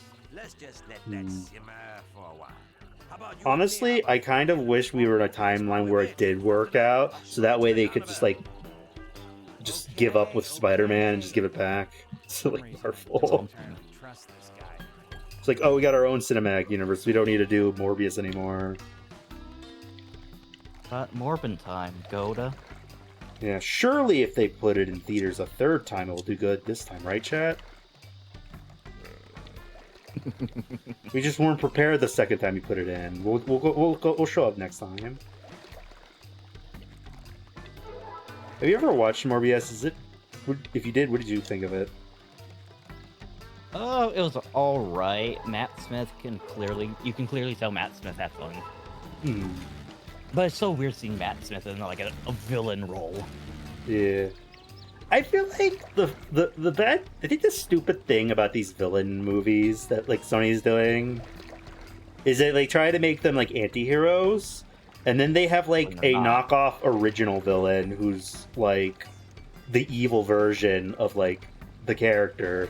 So it's like, if Matt Smith is just in the movie to be the evil version of Morbius, why didn't they just make him Morbius? Because Morbius is the evil version of Morbius. He's the bad guy. Well, the thing is that Matt Smith's character was actually a comic book character as well. You know what I mean. But his character comic counterpart is like so niche, like it doesn't really freaking matter. And on top of that, it's just I don't know. Like, I don't know, like, if you're gonna have Matt Smith, a good actor, play the evil version of the evil character, then why not just have Matt Smith be, Morbius, instead of fuck-ass Jared Leto? Well, the thing is about Morbius is that Morbius at least is actually an anti-hero. But, like, Kraven and Venom eventually does become an anti-hero, but, like, not as early as, like, from the start. Where do we go from here? There should be, like, a area that you unlock. I know, but, like, I don't know which ones I already explored. Oh, here we go. Oh, no. This is a race. Yeah. Yeah, beware of the sticks. can't beat And me. lily pads.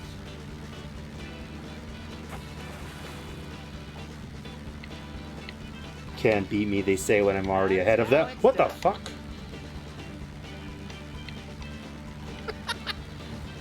Somebody clip that chat. You get the food now.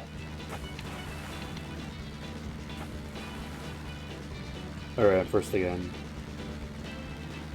You remember, chat, if you ain't first, you're last. I'm gonna win. I like the part of that movie where he says that to his dad. His dad's like, what? That's a stupid thing to say. Where'd you hear that? You told me. You're second place, son, you dipshit. Give me a good race. What? Give up now, little Oh, monkey. Bobby, I was high that day. Oh, I Oh, lost. you can beat. Yeah.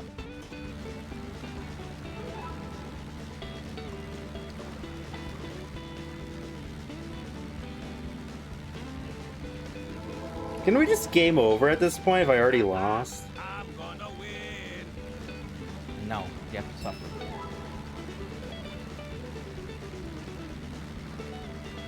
Ooh-wee. You get the food now.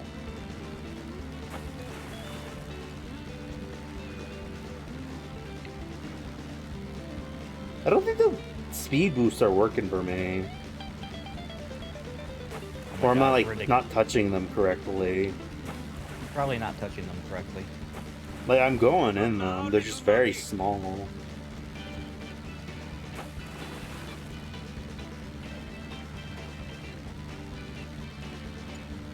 By the way, what time do you have to go pick up your roommate?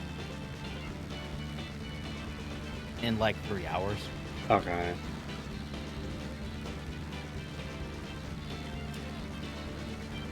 Did you see the Shrek trailer? Yeah. What did you think? Mm, I'm gonna win. still kind of uncanny if you ask me. You get the Yeah. Oh, you almost had him. Give up now, little monkey. Like, I feel like it might be good. It's just the trailers are just not it. Like, Puss in Boots was good, but like, I don't know, the Shrek trailers aren't just Gonna win. not it for me. I think they Yeah. they rely too much on donkey annoying jokes. But you I know, think they should. yeah. I think they should have just went with the same animation team who did Puss in Boots. I think they technically are. I just don't think Shrek translates well in that style. It doesn't look like it to me. Fair. Like, it looks similar, but I do think Puss in Boots had a little more of like a painted aesthetic. But like, it's less noticeable in Shrek.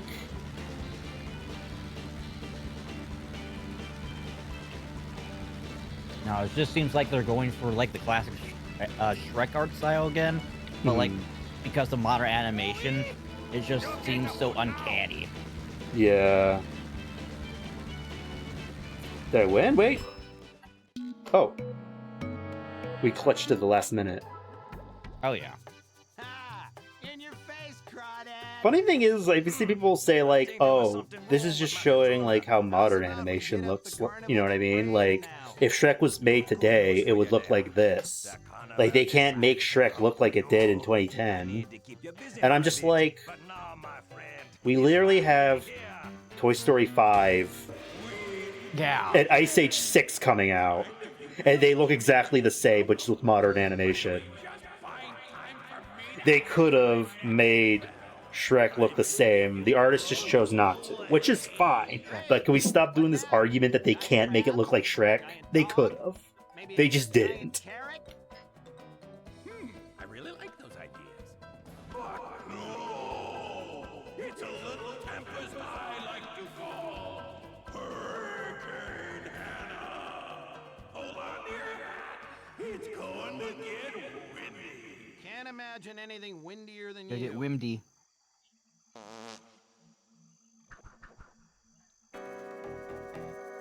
Yeah, it definitely looks like.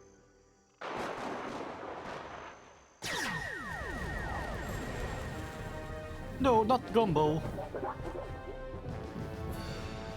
Something's like weird about the Shrek movie though. It looks like it might take place in a place called Farther, Farther Away.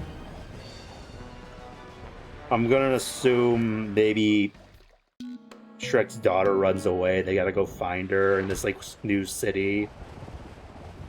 But like, why not just have her go back to Far, Far Away? This dark, malevolent storm has been created by Cosmos. Puss in Boots literally cliffhangers with them going back to Far, Far Away. What does that mean now if Shrek's not going to take place there too? Strange.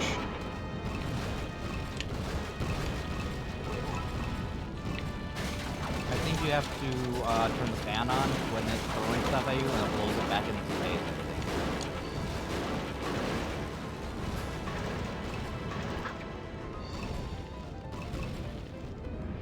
Get fanned on, nerd. But it's funny that it might be about like, you can't leave the swamp, daughter. It's not safe out there. I don't want to leave the swamp, Dad. Classic DreamWorks plot. It's just the Karoots again. Oh, did you hear we're getting the Donkey movie? I did not know that. They just like had another post about like, yeah, we're making a Donkey movie. I don't think that's gonna work. Like, I made a post about it on Blue Sky. Donkey is the annoying comic relief character. He only works if he has someone to bounce off of and annoy. So, like, in order to do a Donkey movie, he's gonna have to have a side character, right? To bounce off of, to work. If you're gonna have a new character interact with Donkey, then why not just make this Shrek 6? When Shrek already perfectly fills that role. Yeah. Oh, fuck, I accidentally exited out. Like, if you think about it, we don't know much about Donkey, and so does Shrek. Shrek doesn't know shit about Donkey's personal life or history. They just met one day. Wouldn't it be nice to have, like, a Shrek movie where Donkey's the main character and Shrek learns more about his friend? Yeah. Instead of having, like, the Donkey origin story, like, why does he exist? Motherfucker, he just exists just because, dude.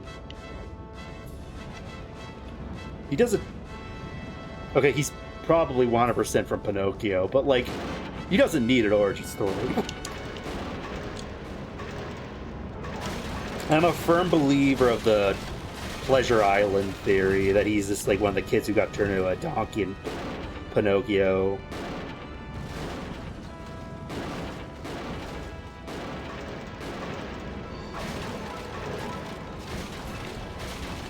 Wait, if they do that route, that means they're gonna have Eddie Murphy voice a kid. That's gonna be strange.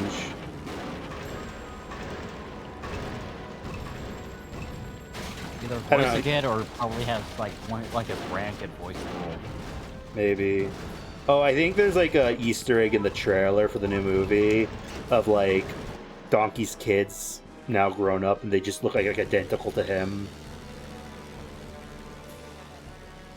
Now That's that they're hilarious. They're just like, some of them just have like hair covering their eyes, but it's just all Eddie Murphy's Donkey with wings.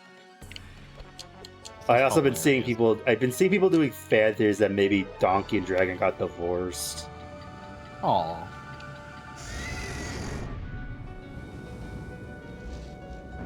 Oh wait, is that what the Donkey movie is gonna be about? How they get back together? No, the Donkey movie is gonna, like, and I quote, "We're gonna learn how Donkey became Donkey." Like, bitch, he's just a talking donkey. He doesn't have an origin story. He just exists. That's like making a movie about, like, why does Puss in Boots talk? He just talks, man. Yeah, like, they're all fairy tales. Like, some animals talk in Shrek. That it's established already. We don't need to know why the old lady was trying to sell Donkey.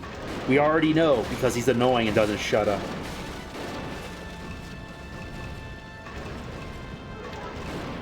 Wish I could talk. I'm a talking donkey. Please buy me. He could fly. He could fly. He could talk.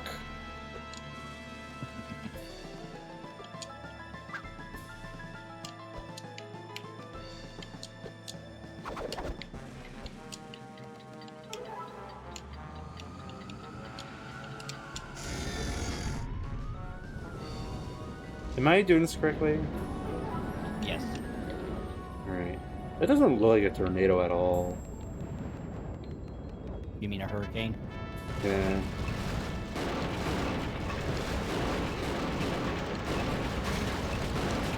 There's strong winds, man.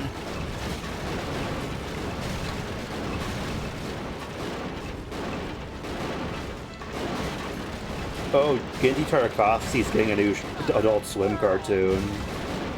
Oh yeah, I heard about it, and I know what it is, and it's so fucking perfect for him. All I know is I've seen one image and it's called Heist Brothers. That is not what I heard.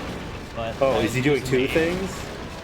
Yeah, I think he's doing two things then, because I heard he was doing Conan the Barbarian. And I'm like, Oh, I fuck didn't. yeah. I haven't heard about that. I heard he's making a comedy adult cartoon called Heist Brothers.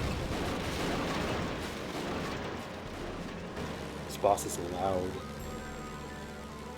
What? He's doing a Conan Barbarian cartoon? Yeah, Oh, for fuck's sake. I saw a meme saying, like, adult, Nice like, to be Gendy, back. hey, Adult Swim, just make it.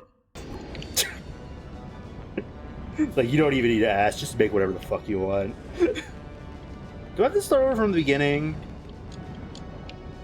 no, I don't think so. It looks like I gotta start over the beginning.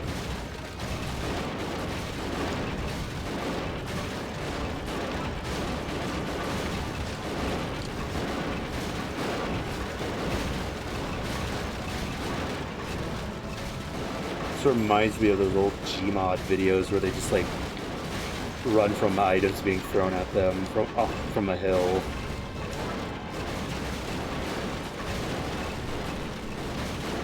Yeah, he's doing Conan the Barbarian, and he's in works with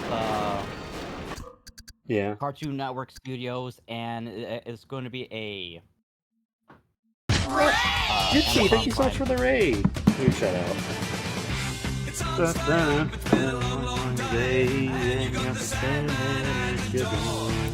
Hang on, leave the TV on. Oh, thank you for the shout out, Rivers. Anyway, it's okay. You can always see blue work tomorrow. Hey, hey, hey. Tomorrow's just your future yesterday. Hello everyone, I'm DakotaRedhart. Do you reach about Twitch? And we're playing Voodoo Vince with Jambi tonight. How you doing? We're just doing like a hurricane boss. But how was your stream? What are you up to? And I'll go ahead and take a moment to hydrate. Hydrate to fucking Jambi, goddammit.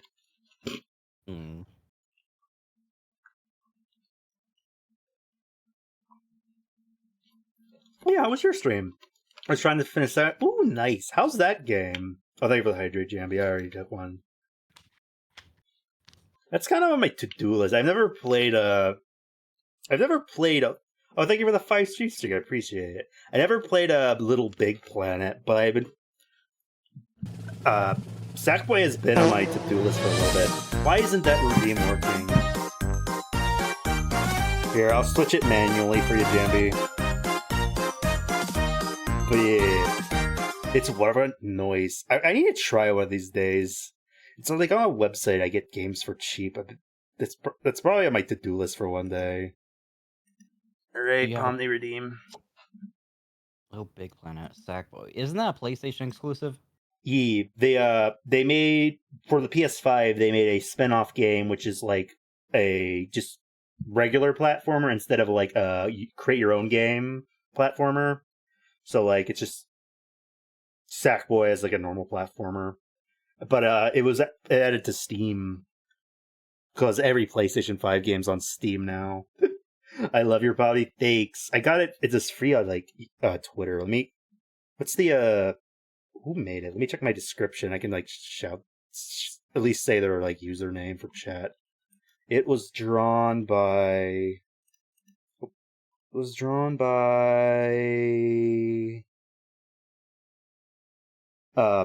Paymon Models on Twitter, and the Pikachu was made by Mitsu Waguten. It's a free model. It's really cool. I love it as my redeem. I was debating about retiring it when the show ended and pretending like Pomni died. But funny enough, the redeem's kind of broken now. So like in a way, Pomni did die. So that's kind of funny. The prophecy. I love all your models. Steaks.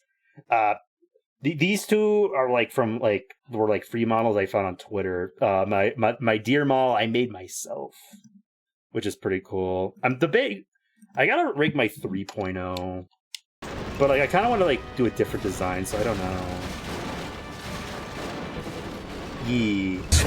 Legalize nuclear bombs. Yeah, if anyone likes this Pomni and Pikachu model, you just like look up those usernames I put in the chat. You can probably find them on like Ko-fi or something. You almost fell to your death right there. Yeah, I know. Oh crap. This one's gonna be tricky, but at least I don't have to start from the beginning. Like, I made a 3.0 model, and I think it looks really good. But I kind of want to go a cartoonier direction, so I'm not sure if I should rig it or not. I'm probably going to rig it because it is some of my nicest work. So, like, eventually we might get a new Dakota model. Maybe I'll try and finish it for August for no particular reason.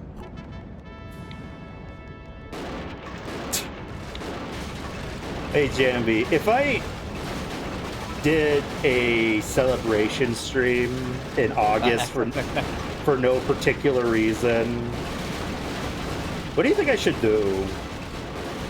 Oh, that was a good question. Also, you did not turn on that fan, by the way.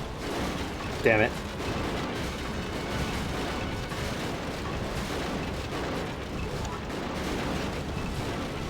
A lot of mutuals, when they do birthday streams, they like to do really big, long streams with like a bunch of collabs.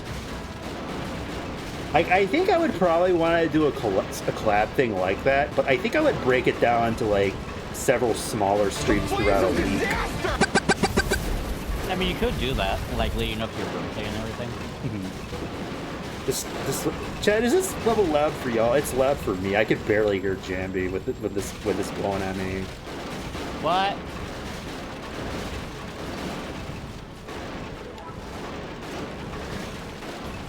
By the way, I'm talking about a birthday thing. Like, if I should do a birthday thing. I don't know. I don't like celebrating my birthday. Well, too bad. Too fucking bad. We're gonna celebrate your birthday. I'm gonna get you another set of dice. They're gonna be nice and colorful and rainbowy. On that topic, if I do a birthday thing, we kind of have a problem, Jambi. Why? My birthday's during one of your D&D campaigns. Wait, I thought... Okay, I gotta pause it. I can't hear shit. Yeah, like, I looked at, like, okay, what days are gonna be our D&D thing? Like, oh, one's on my birthday. Do we want to do it on my birthday, or do we want to take that week off? Oh, isn't that Krabby's campaign? What? No, it's like your stream campaign on a Thursday. When's your birthday? The 27th. That's a Monday. Wait, what? August. Oh, wait. No, I'm stupid. Yeah, it's like on a Thursday. I did the math. It's like, oh, that's going to be one of your D&D campaigns. Do we take that week off, or do I do... Or do I do that as my birthday thing? Because I don't really like celebrating my birthday anyway. Now we're going to celebrate your birthday. Ow. I don't know. Up to you. You're the birthday boy, so... I'm too scared to invite people for things. And if I invite some people and don't invite others, I'll feel like, oh no, I'm leaving people out. So it's like, I don't know. It's scary. And I don't like being the center of attention. Alright, so birthday shenanigans for Rectan. Got it.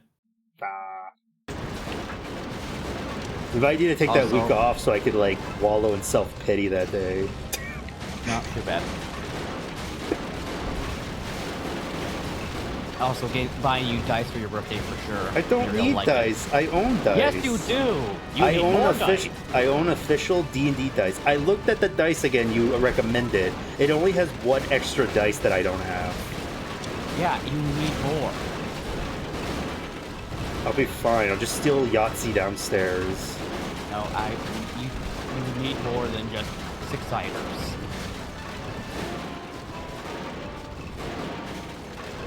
Again, is this loud for chat? This I don't know, can't- it seems fine to me. like okay. If it's fine for you, then it should be fine for chat. Like it might be even quieter for chat.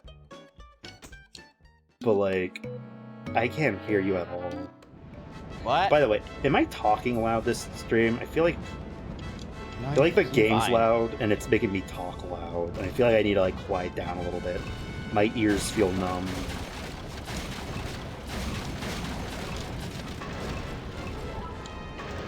Well, if you want, beating this boss is a good stopping point for us. Maybe. You know, we are at the 3-hour mark. We might do this boss and like continue next week. If you remember to show up this time. Well, if you only remember to get more dice. I don't need more dice. I own official D&D dice. Yeah, you own official D&D dice, but there's a fucking reason why people have multiple sets of that same official D&D dice. What am I gonna do with all this dice? I only have 2 campaigns I play. I'm probably not joining any others. To use them in those campaigns! Oh my god, I'm gonna shrimp you. Save your money. I Nope. don't need the dice. Chat, tell him that he needs more dice. Why? I don't. You don't even. I'm you a, don't I'm a even have casual noob. Yeah, so you need more dice. You need at least 2 sets of dice minimum. Nah.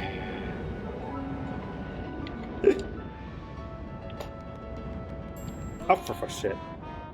You need multiple D10s and D6s, Dakota. Rammers, whose side are you on? My mods are against me. I'm one of your mods. Yeah, you're and against I'm me. against you. Well, hello, Rammers. Also, how long have I been PUBG? Has it been 8 minutes? No, not long. It's enough. been 8 minutes. That's usually when I switch back. Nah. Say, JMB because I play tabletop RPGs. Nice. Yeah, Rammers. Dakota doesn't even have a fucking percentile die in his dice set. I don't even know what that is. So why do I Oh need my. it? Oh my lord. Like, I have... Okay, like, I don't remember what. I think it was like a holiday. We were looking at stuff like, okay, pick stuff out you want. I saw D&D. I'm like, oh, give me that. And I got it.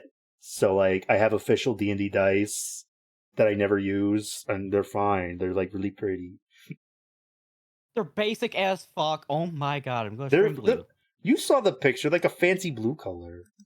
They're basic as fuck. My dice are fancy. See. Yours are like the bare thick Mhm. and minimum. How is it a D&D set and didn't come with that? You got scammed, not gonna lie. No, they just knew what to give me. Like, they gave me the proper amount of dice. It was Oh like a my D&D God. starter kit. I also have, like... Is it? Also, for some reason, when I got that for, like, that holiday, they also got me, like, a D&D concept art book that I just have. I don't really need it. But it's got a cool look in.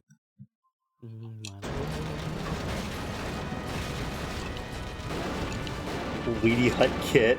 No, it's fine. No, it's not. Why would Target sell, like, mid? Fuck Target, but you know what I mean. I'll strangle you. Because Target, yeah. Man, I miss Target. Wish Target didn't go to shit with that racist crap. Hey, don't you change the subject. I like the aesthetic of the store, but then the odors suck. Not going there. Alright. Alright, so dice. I don't need dice. Save your Yes, money. You do. You did not activate that fan. You did not act. There you go. And yes, you do. You need the dice. What am I gonna use? What am I gonna use the dice for? For your campaign. I haven't needed them so far. Oh my god!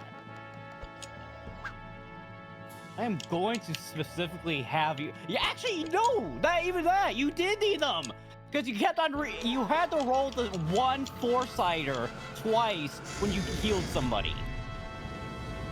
But yeah, you said like because you didn't have extra dice. I could just use the Yahtzee downstairs. That's not a 4-sider.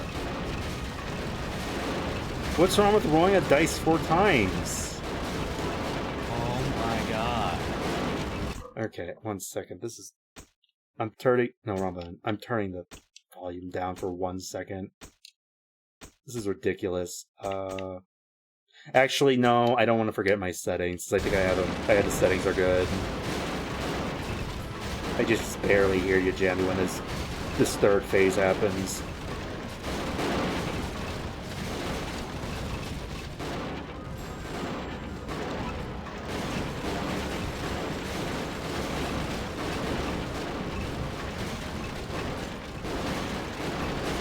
Let's see.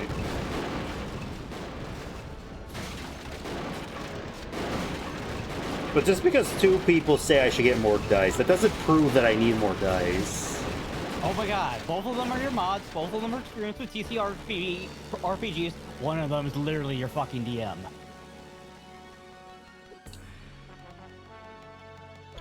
I just don't think I need more dice.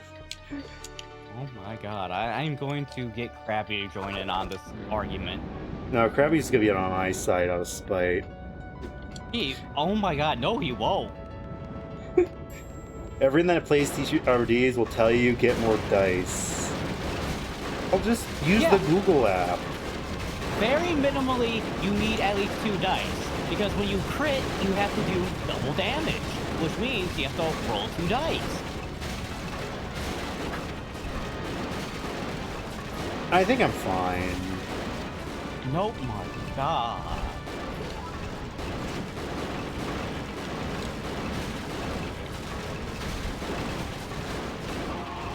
Shit. I see what you're trying to do there. I'm sorry, this is just obnoxiously loud on my end. What? What do you think it is? What's it is? Probably cinematics. Well, no, I think we're probably... No, it wasn't. No. Effects? It was like right here, right? Before? I don't know, probably. There we go. Say something, Jambi? Something Jambi. Okay, yeah, that was just like obnoxiously loud on my end. You did not turn that thing on. Oh, wait, no, wait. It is already on. So you didn't turn on the other one. Oh, it's just the last one I need to turn on. Yeah.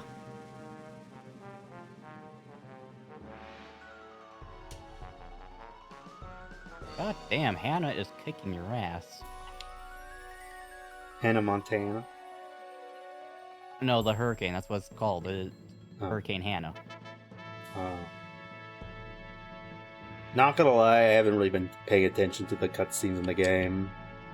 Oh my lord. Like, I'm too distracted just hanging out with you. I'm not paying attention to what's going on in this game.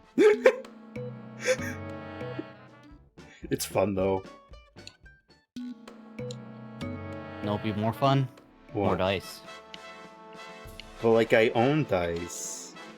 Need more.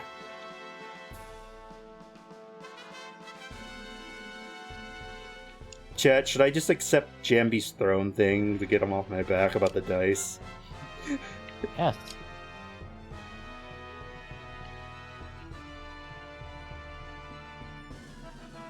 I don't trust Throne. I think I could... You know, you remember when I throned you that DVD player thing. Yes. It accidentally charged me 3 times and I didn't notice for weeks. Ha. Yeah, it wasn't going through for some reason, so I just kept clicking confirm, and I think I bought it 3 times. It charged me 3 times. We ended up noticing it in my bank. Like, wait, there's a lot of money missing. So we called the bank, and I was like, oh yeah, we noticed. They charged you 3 times for one thing. What the fuck? I don't know what I did wrong. Oh, fuck's sake. Whatever that was, I think was wrong. Yeah, ground pounded. Well, if you want, I can probably send you, I don't know, get you a gift card for Amazon or Nah, just it should be fine. Have you gifted things on Throne before? Yeah, I have. I'm not a big fan of upcharges that they do. Yeah. So I might as well just I've only gotten gifted on there once before. I think it was Zababi. They gifted me Mario Wonder. And the shipping cost is ridiculous. I wish there was a way to because if I bought a Switch game myself, because it's $50, I'd get the free shipping, but they got charged shipping and it was really expensive and I felt bad. I wish there was a way to choose what shipping price it does. You know, if you want, Amazon does do birthday listings. So if you have a wish list, you can make your own personal list to people can contribute to whatever is on that list. Yeah, but I don't want to take people's money. Also, apparently, it's 50-50 which region Switch game you get on Throne.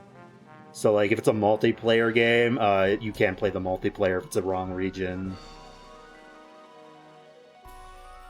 The Mario Wonder game I got, I can't do the multiplayer because I got a PAL region of it. I'll just get dice then. That way, I can literally just go onto your private, because that's the cool thing about your birthday wish list and stuff like that, is that no one except you and people you send a secret link to have access to it. So you don't even dox yourself either. You can just literally DakotaRedhart, the Amazon account, birthday wish list. Yeah. Does it still upcharge people? No, you just pay whatever the Amazon prices are for that person. But what if I want a pony instead of dice? Oh my god. Then play Umumusame. I don't think the gameplay looks like it's for me. Oh my god. I'll watch the anime with you, though. I just don't think I want to play the game.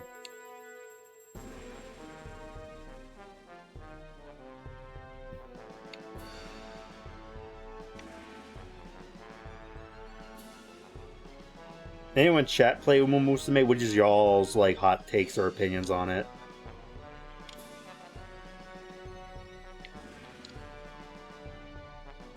Umumusame. Apparently, a friend of mine, Nami, you know Nami, they added me to their Tamagotchi island, and apparently I got married to Gold Ship. I think they said I have kids on their island now. Oh god. They randomly DM'd me once, hey, can I put you on my island? I'm like, sure. A week later, hey, so, both me, Gunner, and Gold Ship have a crush on you. Who do you want? I'm like, I guess me, Gunner. And they're like, sorry, me, Gunner rejected you. Or you got divorced or something. Funny enough, I think me, Gunner went with Nami, so but Nami was had a crush on Gold Ship, so we both swapped girlfriends or something. Just Tamagotchi life's weird. I believe it. At least I got my OCs to get married on it. I'm gonna make a comic strip of my 2 OCs where it's gonna be the ones playing Tamagotchi life and the other one's jump scares them behind them, and like what happens in Tamagotchi life stays in Tamagotchi life.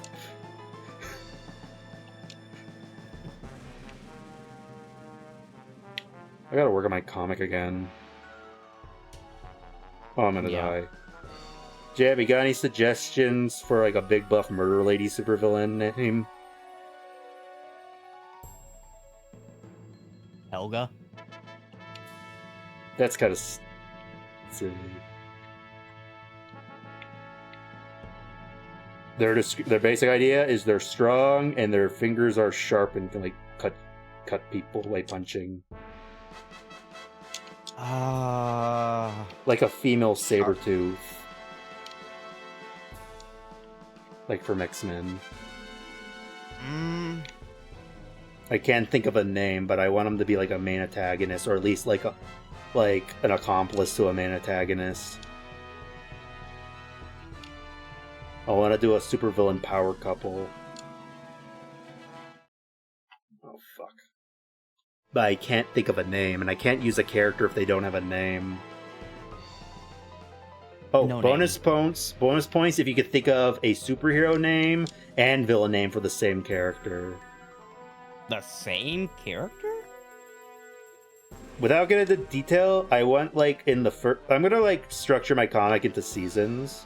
I want the main villains of the first season are gonna be former heroes who turned evil for reasons that I won't spoil. One is the big buff murder lady. The other is a guy called Phantom Pain who can control people's nerves psychically and make them feel pain. Though when he was a hero, he numbed pain to make heroes fight longer. Like a medic. Okay, is there any other, like, details of the big buff murder lady? Maybe we could pick, like, an animal or something. Wait, do you want the character to be animal? I was thinking, like, doing, like, something like Sabretooth, where they're like, for fuck's sake, I accept the game. Like, I think I got a description is they're kind of like Sabretooth from X-Men, but a girl. You know, like, sharp claws, and they punch hard. How old is she? Adult. Probably... Wait, they'd probably be pretty... Man, the timeline's fucked. Because, like, I imagine the one character has a connection to them, but they're in their 30s, so that means they have to be, like, their 50s. Or 50s or 40s or old... Oh, fuck, I gotta fix the timeline. Gloop might have to... We might have to make Gloop younger. Fuck! X up the game again.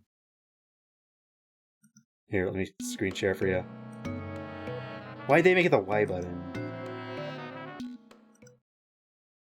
I don't know why, but like the first thing that came to mind, it would be like Wild Child. But they're an adult. Yeah, that's why I asked for the age.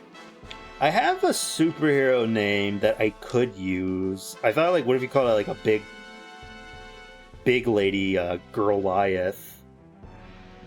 But I don't. I might want to say that for a different character. Because that could work as like their superhero name. Or a villain name, maybe. Goliath. They're like a big giant woman.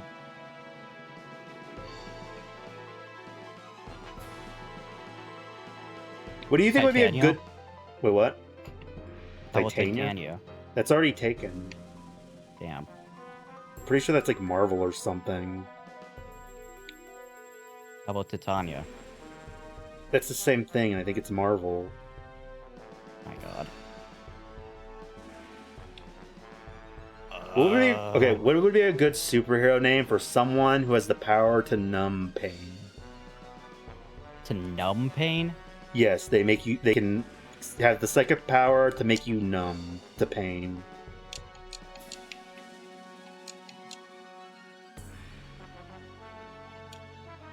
They use it as like a superhero team's medic, and for like very intense battles, they can numb the hero's pain to keep them fighting for longer.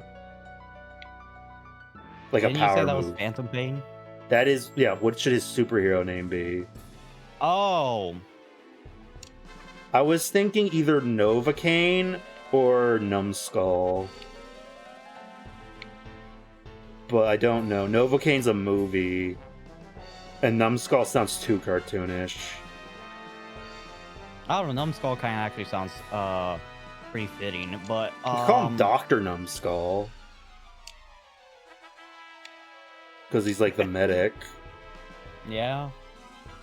Like, I would have like the cinematic, basically like passive superheroes, like how like the main character, you know, is the maid who makes messes disappear.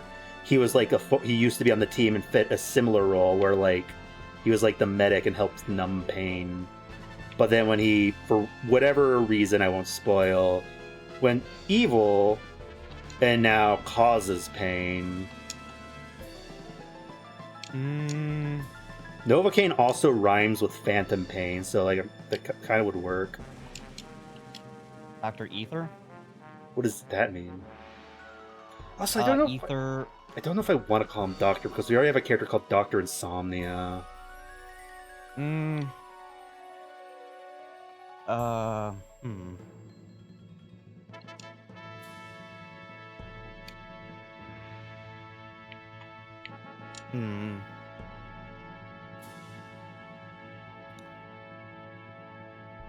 Numb inducing.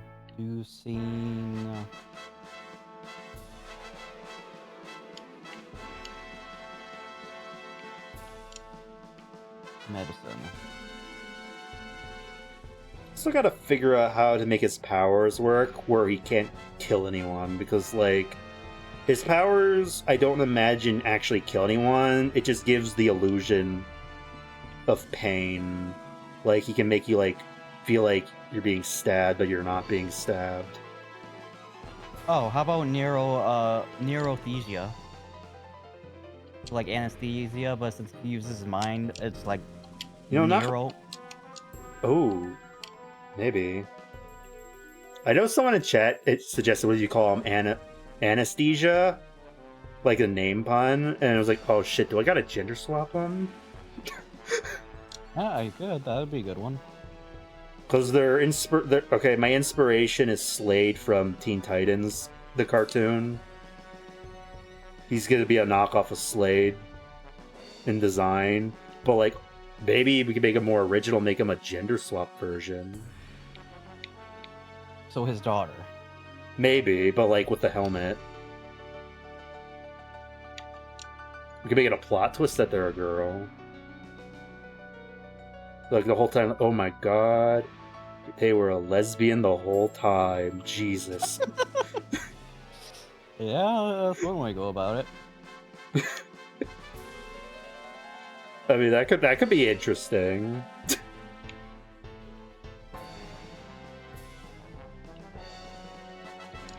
Sorry if this is boring because I muted the sound effects, but like the sound effects were obnoxious. I'm sorry. Damn it. One job.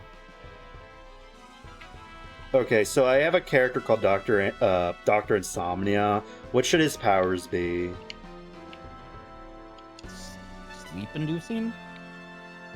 Like, all I have is he's the leader of the team, and his power is he can't sleep. And because he can't sleep, it happened at a young age, he discovered his powers. He used that time to become smart. And like read. So he's like a master strategizer. Because he has so much free time. He's like, alright, I'll just educate myself, I guess. But like, should he have something else? Maybe. Because like his powers is he can't sleep, so I don't think he should have like sleep powers. Like he just physically cannot sleep, but he can live.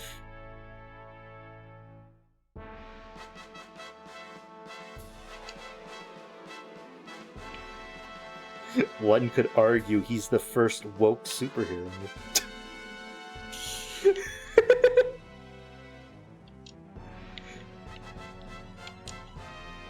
But yeah, I think he just doesn't sleep and he doesn't actually fight crime. He's just the leader.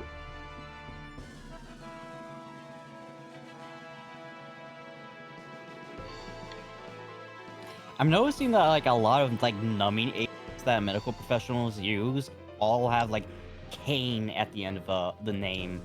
Which would fit because it rhymes with pain. Well, we could just call him Kane. Kane, or I was thinking of, I don't know why, but I was thinking of the classic movie Citizen Kane. And one of the numbing agents is called Benzocaine, so you could call him like Citizen Ben Kane. Oh, Ben Kane could be his secret identity name. Yeah. That could be cool. Okay, And I don't want to talk about this too much because it's a spoiler. I don't know if I'll use it, but I think I'm going to. I might do an evil Superman because I have a really cool original take on it. Should he be called Fight or Flight or Fight or Flight? So like fight or flight or fight or flight, like he fights. Like, Either way, I'm gonna use both. One's like code name Fight or Flight, but like his superhero name might be Fight or Flight. Is he like a coward or something? I don't want to spoil it because it's an original take on a evil Superman that I think is like really cool and kind of dark. He's kind of like, I don't know if he's technically evil, but like he has a breaking point.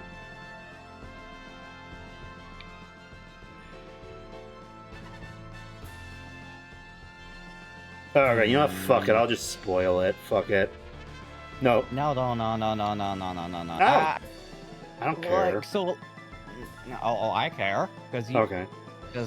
So I would probably. What is it? So just in general is a Superman knockoff, right? Yes. Most powerful superhero, basic generic Superman powers. Trying to think. Like I have the name. It's Fight or Flight or Fight or Flight. Like I hope I'm being clear because I know they sound exactly the same. Like just how do I spell it? Probably how it sounds. Like Unless you make it fight, like all one word if you want to do that. Like, no, I mean like fight space or space flight or fighter space flight. I guess fight or flight might work since it's more of a play on words. Yeah. I think that too. I think I'm going to use both where like to the government it's Project Fight or Flight, but the superhero name is Fighter Flight. Because he fights and he can fly.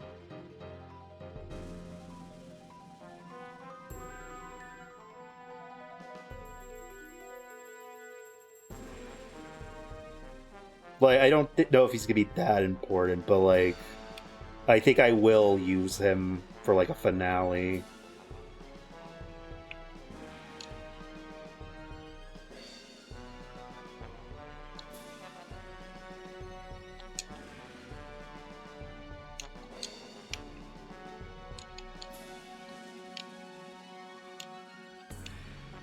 You got any suggestions for superhero ideas? Oh, like what? Like fun parody twists or something. Or like weird original powers you've never seen that sound stupid but kind of cool. I'm gonna do a guy who can fly, who has wings but can't fly. Wingman. Basically, I don't know. I got a spot. You ever see the show Gargoyles? Yes. I like how in Gargoyles it's explained that because they're heavy, bulking men, they are too heavy to fly. So what they do is they climb up high areas and then they jump and glide. I'm basically gonna do that, except he has like a grappling hook like Batman, and he uses the swing like Spider-Man to like get high air and then glide places. Yeah, wingman. Yeah, he's gonna be called Airborne because he Yeah, was that works born with too. wing. He was born with wings, so he's airborne. Throw me like random like superhero powers, and I think I can like shotgun names maybe. I don't know. Yeah, see, now I kind of have I have ideas for heroes, but I already have names for them, except for maybe a. Okay, here's a name. Dog from space. What's he called? What kind of dog? Anthropomorphic, just kind of dog. Yeah, oh my. He's Red just, he's- Rover, I guess. What's that a reference to? I don't know, because you know, rovers mean dogs, and you said space, so I'm thinking Mars, so I'm thinking red, so Red Rover. Maybe. Could make Plus, could make him a Martian, maybe, but I assume. So like, my VTuber lore is canon to the comic, but like I'm just conveniently lost in space, so I never interact. Headcanon is the dog is also from the same planet as me, but they actually managed to get to Earth.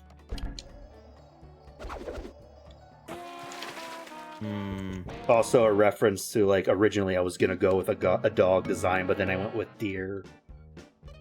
Oh, Oh, for fuck's sake. Okay, I'm gonna open the game one more time and we're gonna get to this next area. Then we can call it here if you want. Yeah, that seems fine. Makes me think now. Would it help if you had picture? Maybe. Here, let me see if I can. Oh, let me see if I can crop up picture for you. Where's Clip Studio Paint? Clip Studio Paint.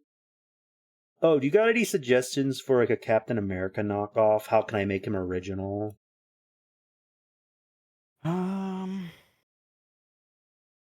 Is there like anything like silly about them, or They have they're basically a cross between Captain America and the soldier from TF2. He has like the helmet on his covering his eyes. I'm one of the when I introduce him, we're gonna have a joke where he says like where they're listing off their powers, and he's like, "Oh, I have basic super soldier strength, and I can survive being frozen alive." And everyone's like, "That's not a superpower. When would you ever figure out you even have that power?" He's like, "Trust me, it's true." And then they just go on a little side adventure trying to freeze him alive, but they can't figure out how, like a convenient way to do that. Like first they're gonna like try and put him in a bathtub with a bunch of bags of ice. That doesn't work. Then they ask a superhero like, "Hey, could you freeze him?" I'm like yeah, I'm sure he does have the power, but like I don't want his blood on my hands, so no.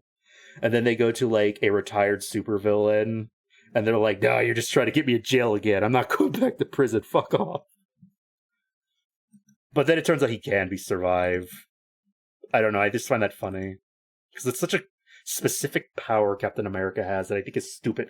Oh, why is this opening up? Oh, spoilers! Oh, fuck! Oh, I had your stream closed, so I was like, what? I'm like, oh. It opened in OBS. Okay, I can't send you a picture. Well, you guys got like a 1 second sneak peek of some character designs. Oops. Yeah, no one reads my comics, so it's fine. Well, actually, them. I'll spite. Not gonna lie, when I was posting it weekly, I got consistent likes and like comments on it. Like not a lot, but like actual comments on it. Unlike other social media sites, it is kind of nice. Yeah. But I haven't posted in a while, so it's probably dead now. People probably moved on. But it made me wonder if maybe, like, should I make a comic strip of my VTuber? Is that the meta to promote my live streams? Maybe. Because, like, I post on Blue Sky, no interaction. I post on Twitter, no interaction. I post on Webtoons, people interact. And I'm like, what the fuck? That's kind of neat. Yeah, you could if you want. maybe if you do art streams, oh my god, I forgot about don't this have fucking much level. time, Vince. Is it bad? You are very close to Cosmo's center of Uh, power. He has me captured You're very close to somewhere the end nearby. now, Just get through but the you're Mhm. A great weight and a great you're gonna mind understand are why that one required here. streamer you saw was like, oh fuck the game. Is this like the last level? Second to last, I think. Okay. Like I want to say like you're 85-90% done now. Okay. Well, it's good to know we're gonna be beat this next week. We gotta start doing like a one-off collabs again, like what we used to do, like Lethal or whatever. Those are fun. Yeah. Maybe we could see if like, when we're done with this game, maybe we could see if like Jinx, Cal, or Lee or Krabby want to like do something again, Yeah. like on Mondays. Yeah. Also, get you back into streaming, you fucking bunny nerd. Maybe. Or at least streaming more often. Since right now I'm only going off the D&D schedule. Hmm. You could throw it up game on Monday, right?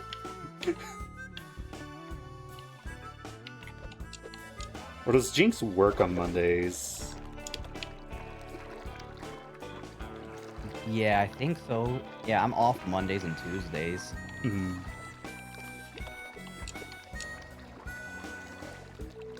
See.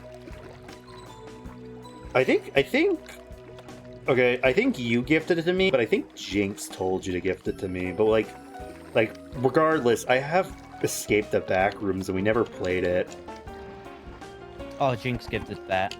No, I think if I remember correctly, Jinx asked you to gift it to me, but it was like their idea. No, Because it was they're Jinx, like- she gifted it to me too. Oh. I swore Yeah, you I gifted you it to Voodoo me. Vince. I gifted you Voodoo Vince. Yeah, but this was like years ago. I swore you gifted me. You gifted it to me, but like Jinx was DM'd me like check your Steam. Yeah, I'm pretty sure it was Jinx. Okay. She got me the same thing. Like we almost yeah, played it, but then we played Fortnite instead. Yeah. Also, if you want to, I don't know if you want to like end the stream here because this is gonna be like a whole hassle in of itself, and Yeah. Is there a save point? I guess not. I think it is saved on its own when you came through the warp pipe over there. Okay. Why does it look like he's like spreading his butt cheeks? Yes. That is absolutely what you should focus on, Dakota. Alright. Alright, we'll call it here then, but this was fun. I'll Yeah. try and figure out some superhero names. But do you have any suggestions for a Captain America parody?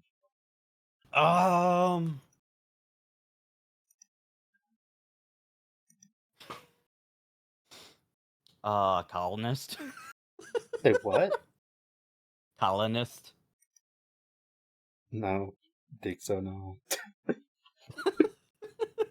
Not gonna lie, I don't know that much about actual history. I feel like I'm a little uneducated. So, like, for convenience, I might just say canonically in my universe there was a World War III. Also, that way they don't have to be 100 years old.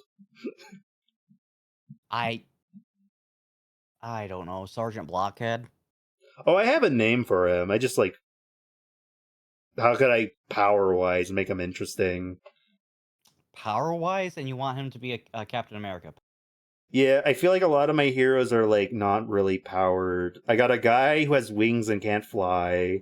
I have a guy who has mild super strength and tech, who's from the future.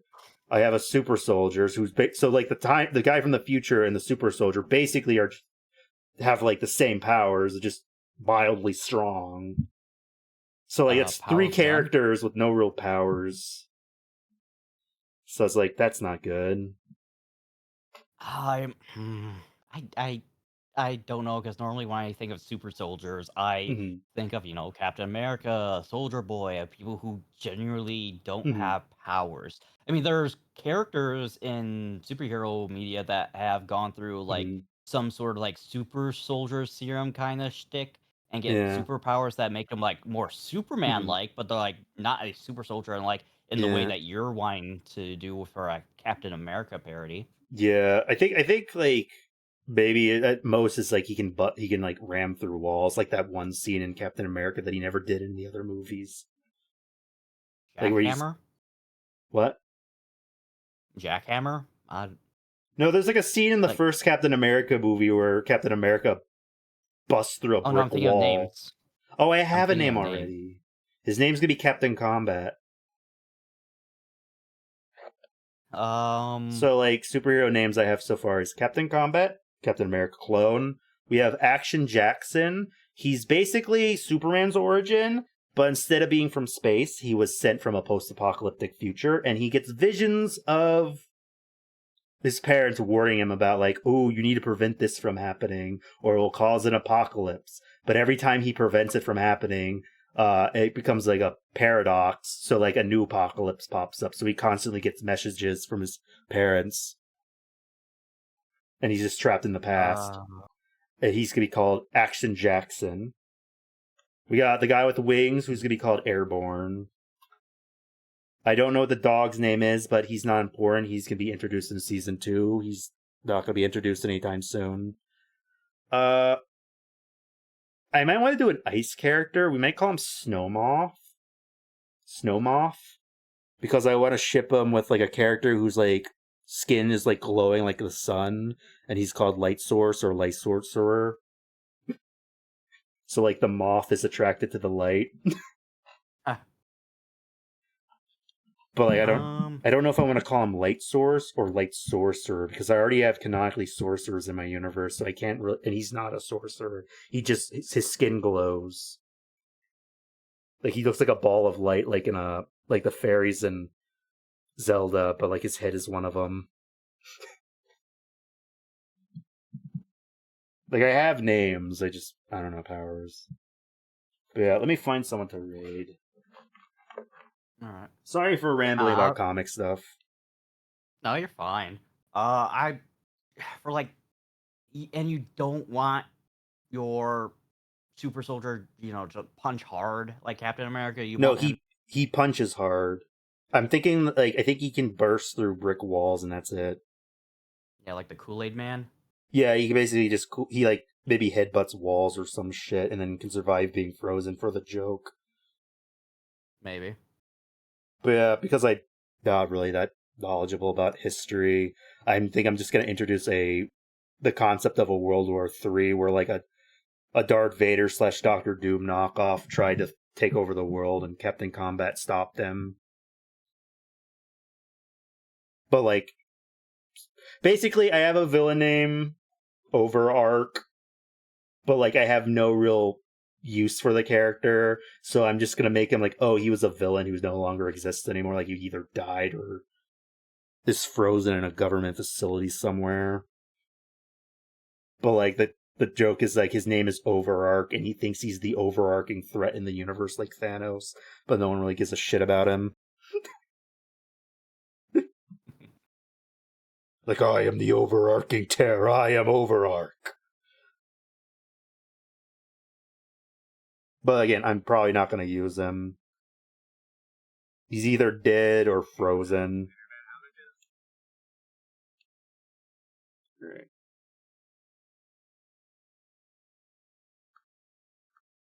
I'm also going to have a villain as a talking duck in a Earthworm Jim outfit. I believe they're going to be called the Mallard. You still there, Jambi? Yeah. Sorry, did I disinterest you? No, you're fine. No, you didn't. I was just listening. Oh, you could also call them just waterfowl. Maybe. I think I went to the Mallard because it sounds like the penguin. Okay, who do we want to raid? What You know, it's cool. We could bring Techno Nerd. They rated me a couple times when we were doing Grounded. Okay. Let's do that. All right.